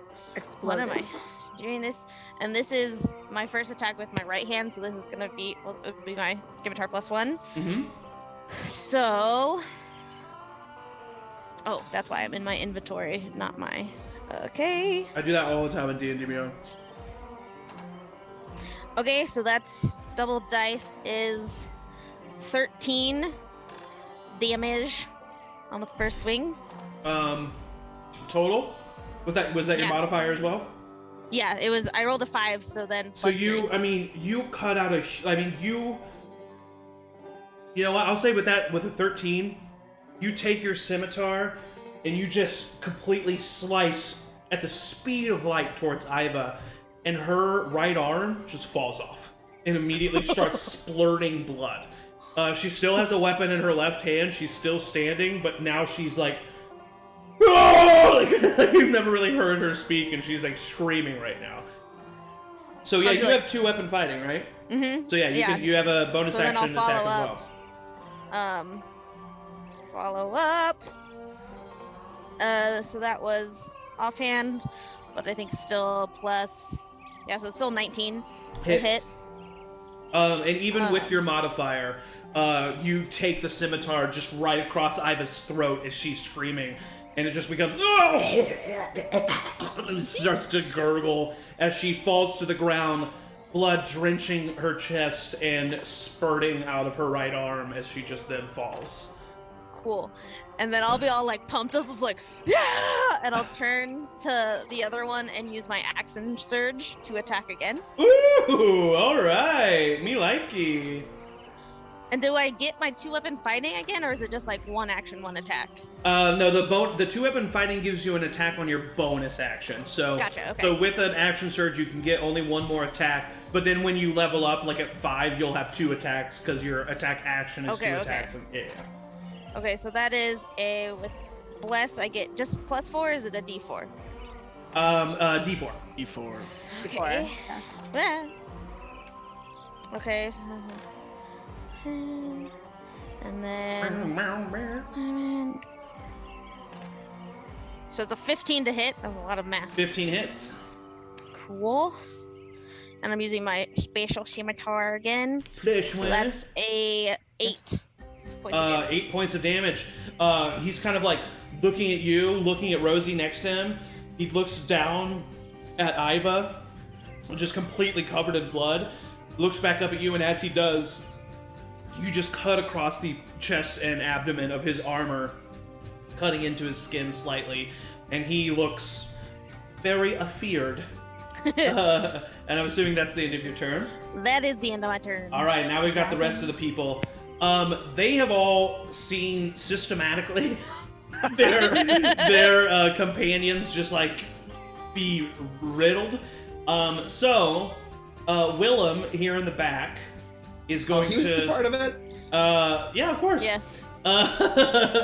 Willem here in the back, he's gonna scream, retreat! Burn these fuckers down! And he's gonna start running. 5, 10, 30. He's gonna run to here, but not before he takes out hold on. If I had known Willem was there, I would have stabbed his racist ass.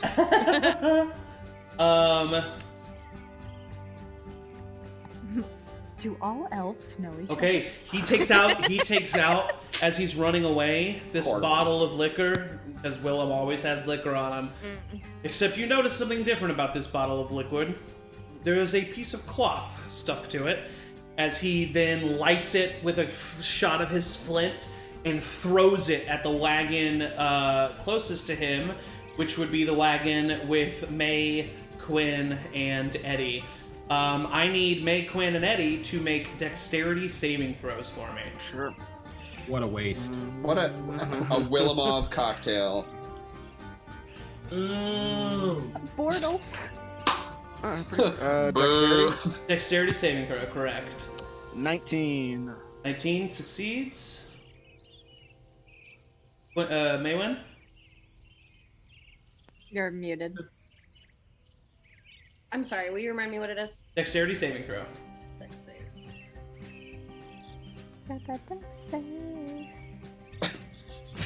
Oh boy, 11.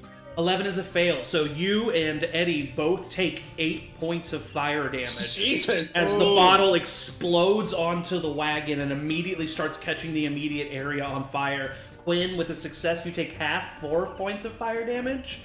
And that is the end of Willem's turn. The guard that he is running towards right next to him is going to take out a Molotov and throw it at the wagon that Flint and Rosie are on.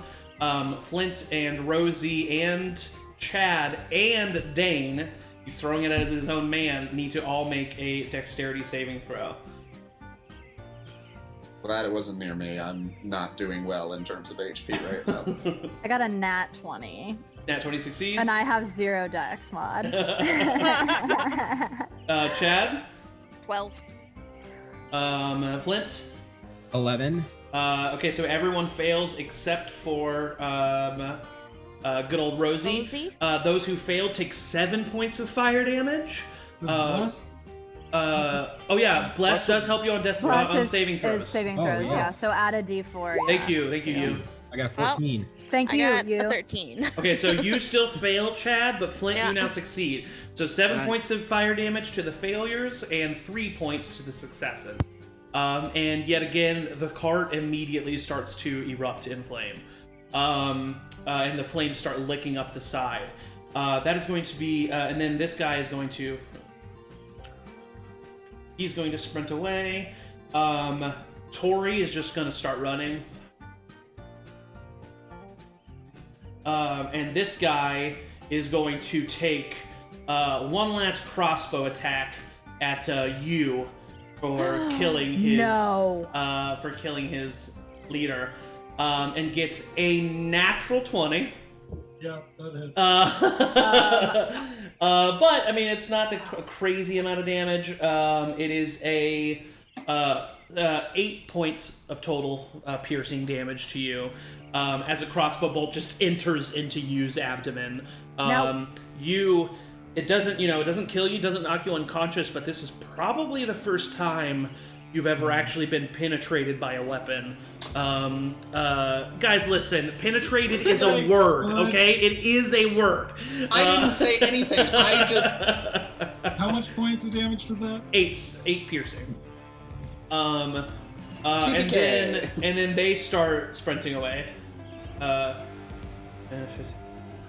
You see them actually trying to cross the road and catch up with Tori, though. Dane, who is amongst all of you and is just caught on fire, is going to attempt to run away. Rosie, you used your reaction, but Chad, you do get an opportunity attack. Yeah, I do. Flint, you actually are technically within 5 feet of him as well, if you would like to make an attack of opportunity. I just rolled a 15, so I'm assuming with any bonuses that would hit. Oh, for sure, yeah. Their AC's 13, I can let you know that now. Yeah, I rolled a 16. Wow. Yep, you both hit. Go ahead and both roll damage. Wait, Ooh. I got 14. 14. 9 damage. Oh my god. Okay, so they start trying. It's Dane. He starts trying to run away. Chad just impales him with one of his scimitars, and because it's a scimitar, the curved blade like curls up into his chest and kind of stops him from moving. And as he's stopping, looking at the curved blade coming out of his chest, his head just collapses with bludgeoning damage, and he is very dead. I just look up at Flint and be like, nice. Blood all over me. Didn't feel good. That is now the end of their turn. Cuinn, it's your turn. These people are running away. Whatever you want to do, it's up to you. I'm going to look at May and say, show them why you're the best shot of this side of the silver, whatever, twin silver. I'm going to give you bardic inspiration. You feel and you feel your adrenaline start pumping. You're like, man, I really am the best shot this side of the twin silvers. Then I will climb out of this cart that's on fire. Yeah, no extra movement. And I will say, time to fight fire with fire. Pull out Sandrine, my saxophone. Ooh! I'm gonna start playing dissonant whispers at the guy that's closest to me. Okay, yeah, that's just careless whispers, but worse. Nice. That's Willem. So that's a what saving throw? Wisdom saving throw 13. He got a 10. So he takes 3d6 of damage. And I wanted to move one more. I want to move right next to him. Takes 3d6 of damage. That's pretty good. That's 12 damage. And then he has to use his reaction to run as far away from me as he possibly can. Yeah, you kind of come up to him, and you just immediately start playing the saxophone, and you hit this one discordant note that like just rings throughout, and he just no, and he just like holds on to his head. It's so out of tune. And I'm playing like jazz, where it's like the notes that they don't play. You know, really like just and you see his eyes start to bleed, and blood starts to come out of his ears, but he is still alive, and he immediately uses his reaction, meaning you get an attack of opportunity. So I'm holding a saxophone. But I have a rapier. Can I like use the rapier? Oh, for sure. The rapier's a one-handed weapon, so you just kind of use you flourishly move your saxophone to unsheath your rapier. Saxophone's a one-handed instrument. Well, it can be held with one hand. Yeah. It's got a strap. It's got a shoulder strap. Yeah. Fling it back. So that would be a 18 to hit. 18 hits. Even with your modifier. He starts to run away. No, it's so out of tune. and you just slash across his back. Immediately, his cloak is just soaked in blood, and he falls to the ground. Is that the end of your turn? Yeah. All right, May, you're up. You see this guy running over here, and then there's 2 people running up top over here, but they're much further away. This guy is this like big, basically what looks like a bush that he's right next to is actually the canopy of a tree. So he's not like hidden from you. You have a clear shot on him if you get out of the wagon. Okay, I'm gonna hop down off the wagon and do precisely that. Okay, yeah, roll an attack roll. And don't forget your bardic inspiration if you need it. If you need it. 18 to hit. 18 hits. 5 points of damage. 5 points of damage. So you see the arrow go into his cloak and out the other side, presumably gashing him across the side of his abdomen, but he's still running. Is that the end of your turn? That is the end of my turn. All right, Flint, you're up, buddy. Oh god, that's the first time I've killed somebody. So that guy's still running. I got 5, 10, 15, 20, 5, 10, 15, 20. Can I run through this tree up to this person right over here? Yes. There's technically a trunk right there, so you can be like right there. Okay. And I'm just gonna swing two-handed with my stick with a boulder attached to it. Do it. My favorite weapon. 15 to hit. 15 hits. That's going to be 7 bludgeoning. 7 points of bludgeoning damage. You cleave him right in the leg. You see his knee like pop out of socket. He's now like limping, running away, but he is still trying to get away. Hey, don't just die. Yeah, Flint is new to adventuring. His taglines will get better. I don't want them to. Is that the end of your turn? I don't want them to get better. That's my turn. All right. So good. Okay. Okay, so it's Eddie's turn.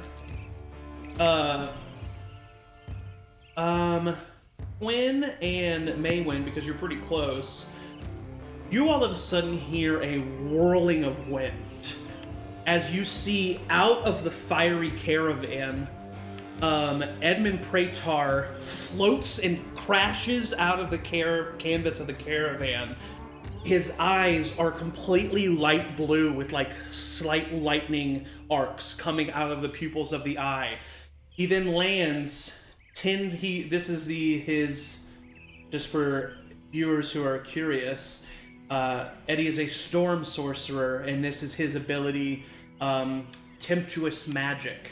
As a bonus action, you can cause gusts of airs to surround you before or after a cast of a spell of first level or higher that allows you to fly up to 10 feet without provoking opportunity attacks. So you see him fly through the air and then land 10 feet away from the wagon, like brushing himself off. He then looks at the guy running away from Flint and is going to bring his hands together, and you see this ball of lightning begin to appear in his hand, and he sends it forward. And it's a 25 to hit, which is gonna hit, and does 10 points of lightning damage, meaning as this guy is running away from you, Flint, you see this ball of lightning, almost like it impacts with a crack of thunder as it hits him, and he falls to the ground, immediately smoldering where he is. Thank you. That is you said that's funny.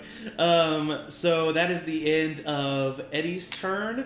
We're now at the back at the top of the turn order with you, as the only remaining people are Tori and one of the new guys that came forward that are running over here. You are absolutely correct that this is probably the first time that you've taken substantial damage, like from an attack before, beyond just like sparring and fighting and like accidental injuries and stuff. It's also the first time that they have probably inflicted such damage to a person, for sure, and has like read about it in stories, but it's like, oh, this is different. And immediately is kind of like shook by that. Tori was the person who tried to swing at Rosie. It was Eva. Yeah, it was Iva, and she's already. I was taking. Yeah, Tori stabbed Morton pretty good, and then the other guy that's running away also shot a crossbow bolt at Morton. But the guy closest to you actually is the one who shot a crossbow bolt at you. Sorry, on the map. Right here, sorry. Okay. That guy right there is the one who shot a crossbow bolt at you, and then that's Tori who stabbed Morton. Sure. I've lost my the concentration concentration on my other spell. Okay. For the divine. And you rolled a bad saving throw, didn't you? I mean, it was 8 points of damage, and I rolled an 8. Oh, okay, gotcha. Because it's a con save, yeah. Yeah, it's half minimum of 10, I think. Yes. Okay. So you are correct. You did lose concentration. So with that, you having lost concentration on that spell is going to cast heroism on himself. Okay. Yeah, you kind of get those temporary hit points. Yeah, you realize that this is a very intense situation. Something that you just described.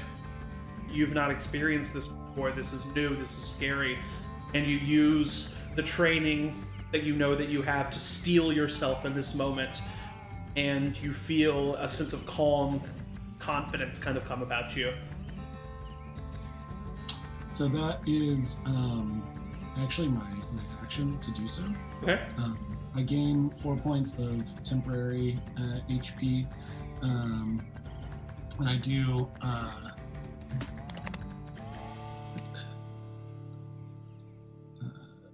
then walk up over to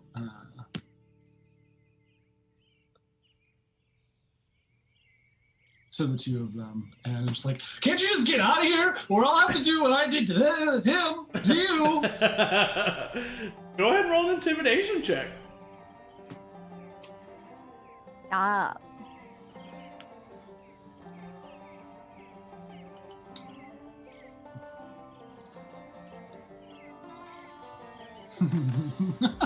Oh no. It's a 22, but it's fun because it's like it's not something that I built this character around. Yeah. However, there is something about this like tiny rock gnome person that Tank was their leader. Yeah. And this basically teenager just completely demolished their leader in one swing. Then this teenager took a crossbow bolt to the abdomen and still had enough strength to run forward and scream at them. The two of them look at you and they're like, we're out of here. Like, we're going. Like, we're leaving. That's the end of. It's not their turn yet, but they're getting out of there. So that is the end of Yu's turn. Morton, you're up. So they had horses, yeah? They did, yeah, and they're just kind of still there. I hop on. Is there one near me? Sure. Why not? Yeah. Yeah, I fucking get on a horse, and just yaw that horse and go run down to try and, with my rapier out. Yeah. Run down to go fucking get the one who stabbed me first. So that would actually be Tori, which is the one up front, but that's great. Yeah, and even better because I want to basically what I want him to do is to just come around, just fucking impale Tori and get in front of Rosie and be like, yeah, go ahead, run. Yeah, no, for sure. And because you is within 5 feet, you'll get sneak attack on this. And because you know what, I'll just say she's running away. You're on horseback. You have advantage on this attack as well. Amazing. So go ahead and roll with advantage against Tori. Yeah. Thank God I'm rolling with advantage. Oh, awesome. That is a 23. Definitely hits. So go ahead and roll damage plus sneak attack. Yeah. That is 11 points of damage. 11 points of damage. You impale Tori right from her spine, and she immediately. She's not one of these guards. She's basically their actor. So she just immediately screams in pain and then falls to the ground. Yeah, I then as a little side thing, I pull the reins on the horse, do the whole fucking front hooves coming back as I look at Rosie and I go, you stay right the fuck where you are. Wait, wait, to Rosie?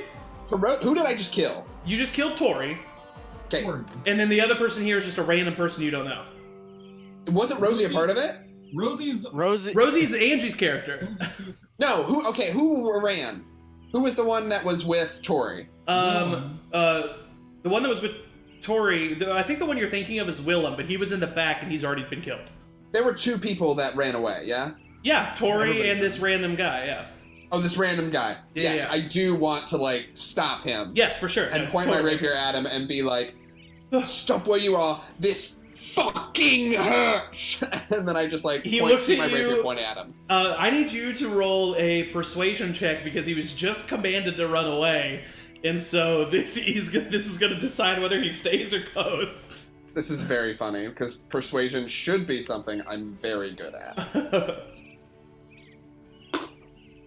But I don't think I am, because a 22 is definitely not better than a 14. No, yeah, he looks at you and he's like, listen, I get what you're coming from, but you're also very scary, and that little crazy kid just like everyone's murdered and I'm running away.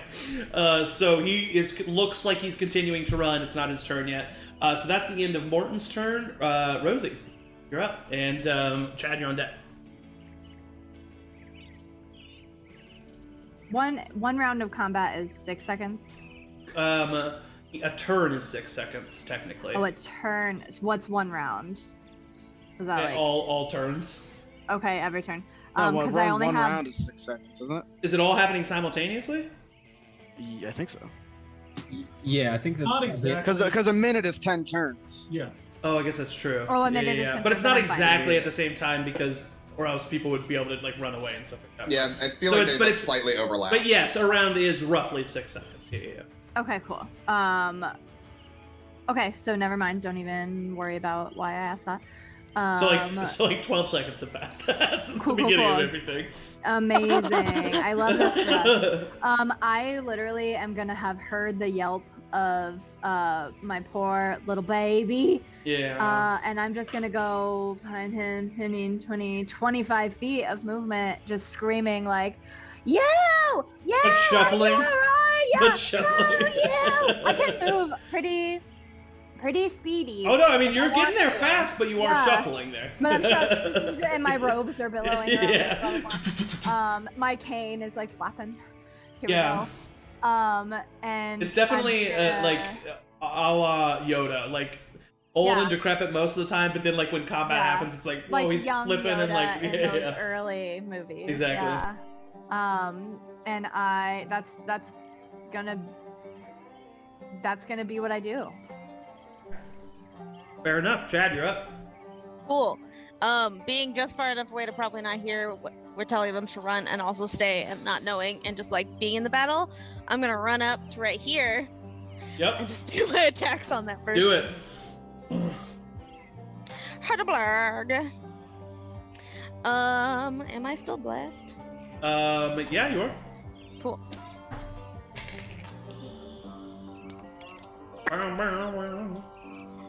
So that is a 13 to hit.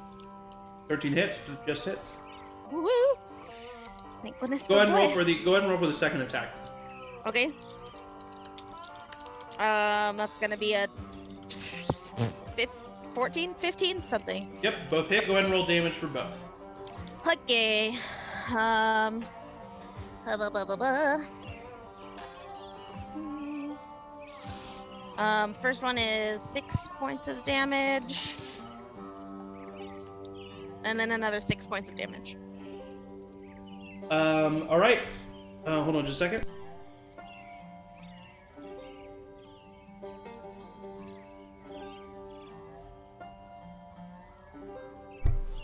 How many points of damage?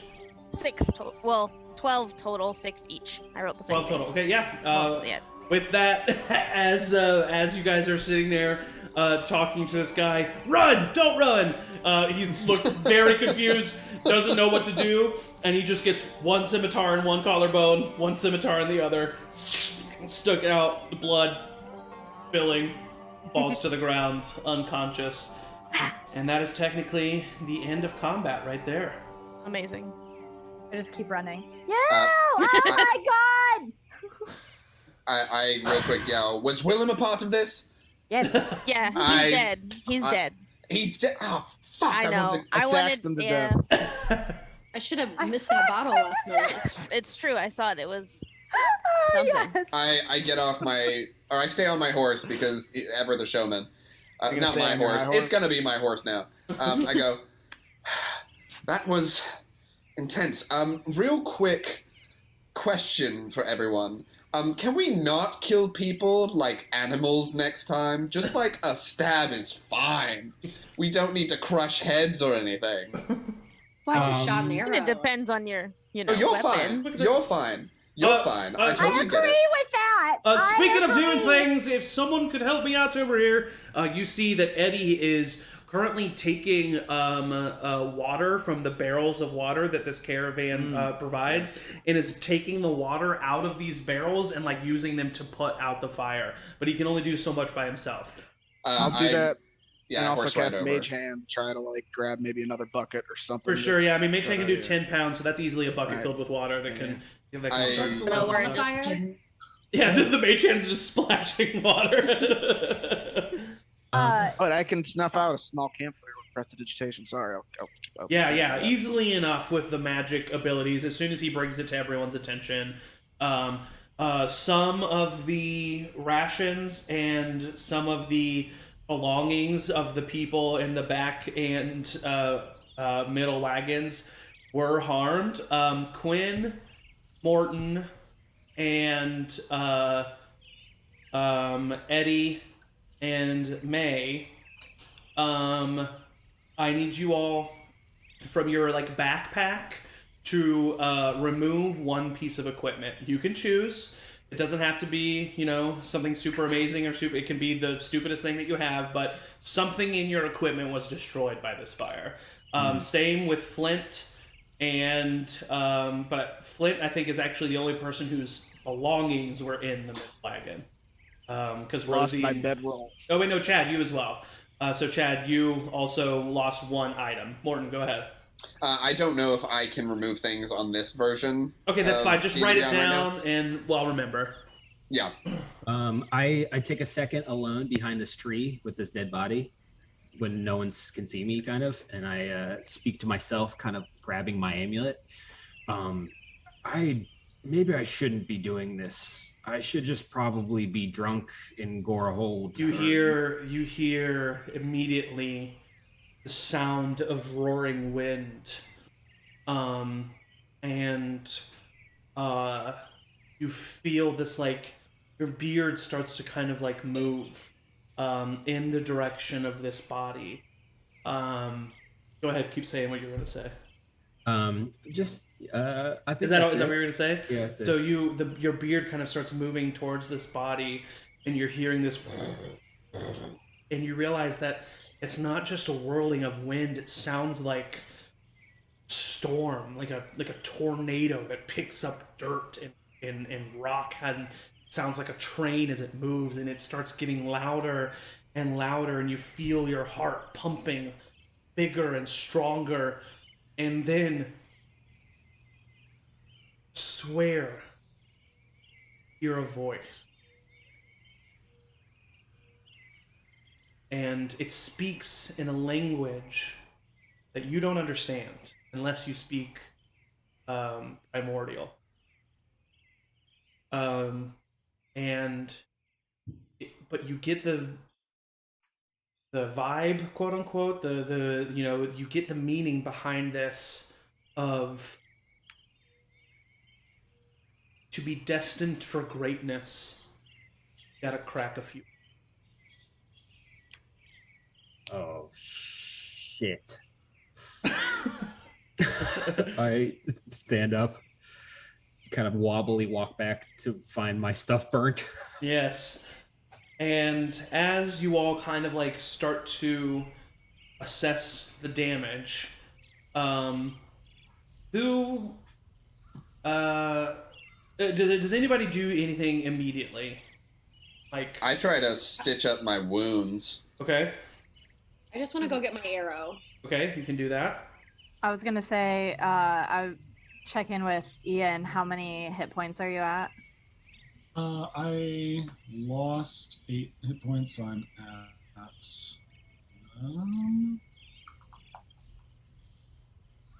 14. Cool. I'll just immediately, as soon as I get to you, do cure wounds. Mom, I can do it myself. No, let me, please, please. This was your first big one, and you were right, and I should have just listened to you, and this is just a bad omen. Ugh. You know what? I really can't believe that this happened. I can't apologize enough, everyone. I mean, this has never happened for Patchwork Caravans. I promise you, the Mercenaries Guild is gonna hear from me. And he walks over to Tank, and he kicks Tank really hard. And he's like, I cannot believe that. And as he does that, Comes back to life. Rosie, you're the closest to him. You see a document from his breastcoat fall out onto the ground as he kicks him. Like Cuinn is definitely searching bodies, not Tank. He would be searching the other people. For sure. Bodies. I will, as soon as you pushes me off of them, I'll see that and like go over and pick it up and like, what? You start to look at it. I'm sure you probably have a never-ending curiosity. You might be looking over your mother's shoulder trying to figure out what this is. Maybe not. But you see a note directed to Tank, the leader of the Green Snakes. It is a very simple note. It is a note informing them of the Patchwork Caravan, informing them of the date that it is leaving, informing them of the plan to infiltrate the Mercenaries Guild, and informing them of the plan to use a robbery and a smash and grab as the cover to kidnap one Gilmarie Pentwee, whose description matches yours, Rosie. As in, A small gnome. someone has mistaken you for Gilmarie Pentwee. By name alone, not as in look. As in, they just thought you were Gilmarie. And this caravan, this attack, was an attempt to cover up to get you. And it is signed by the Hawk. And that is where we are going to end tonight's session. Well, I don't like that. Okay. Eric, if you can just kind of remember to remind me at the top of next session that you went through these bodies and kind of what you discovered. And then we can go over that. And then we can find out what exactly is going on with these green snakes. Who is the Hawk? And why do they want Gilmarie Pentwee? All very interesting questions. Cause she cute. So, anyway, thank you all so much for joining us for this first session in Campaign 2. I'm extremely excited to see where it's going to go. It's going to be a good time, and as you can already tell, some darker, more violent stuff is happening. So we will see exactly what goes down in the next session. Next Sunday, a week from today, 2 p.m. Central, right here at Charmed Persons. And following that, June 6th is the next session in the Monster Hearts campaign, emceed by our very own Angie Forshee. Party! So once again, thank you all so much for joining us. We appreciate your support. And as always, everybody say bye. Bye. Bye.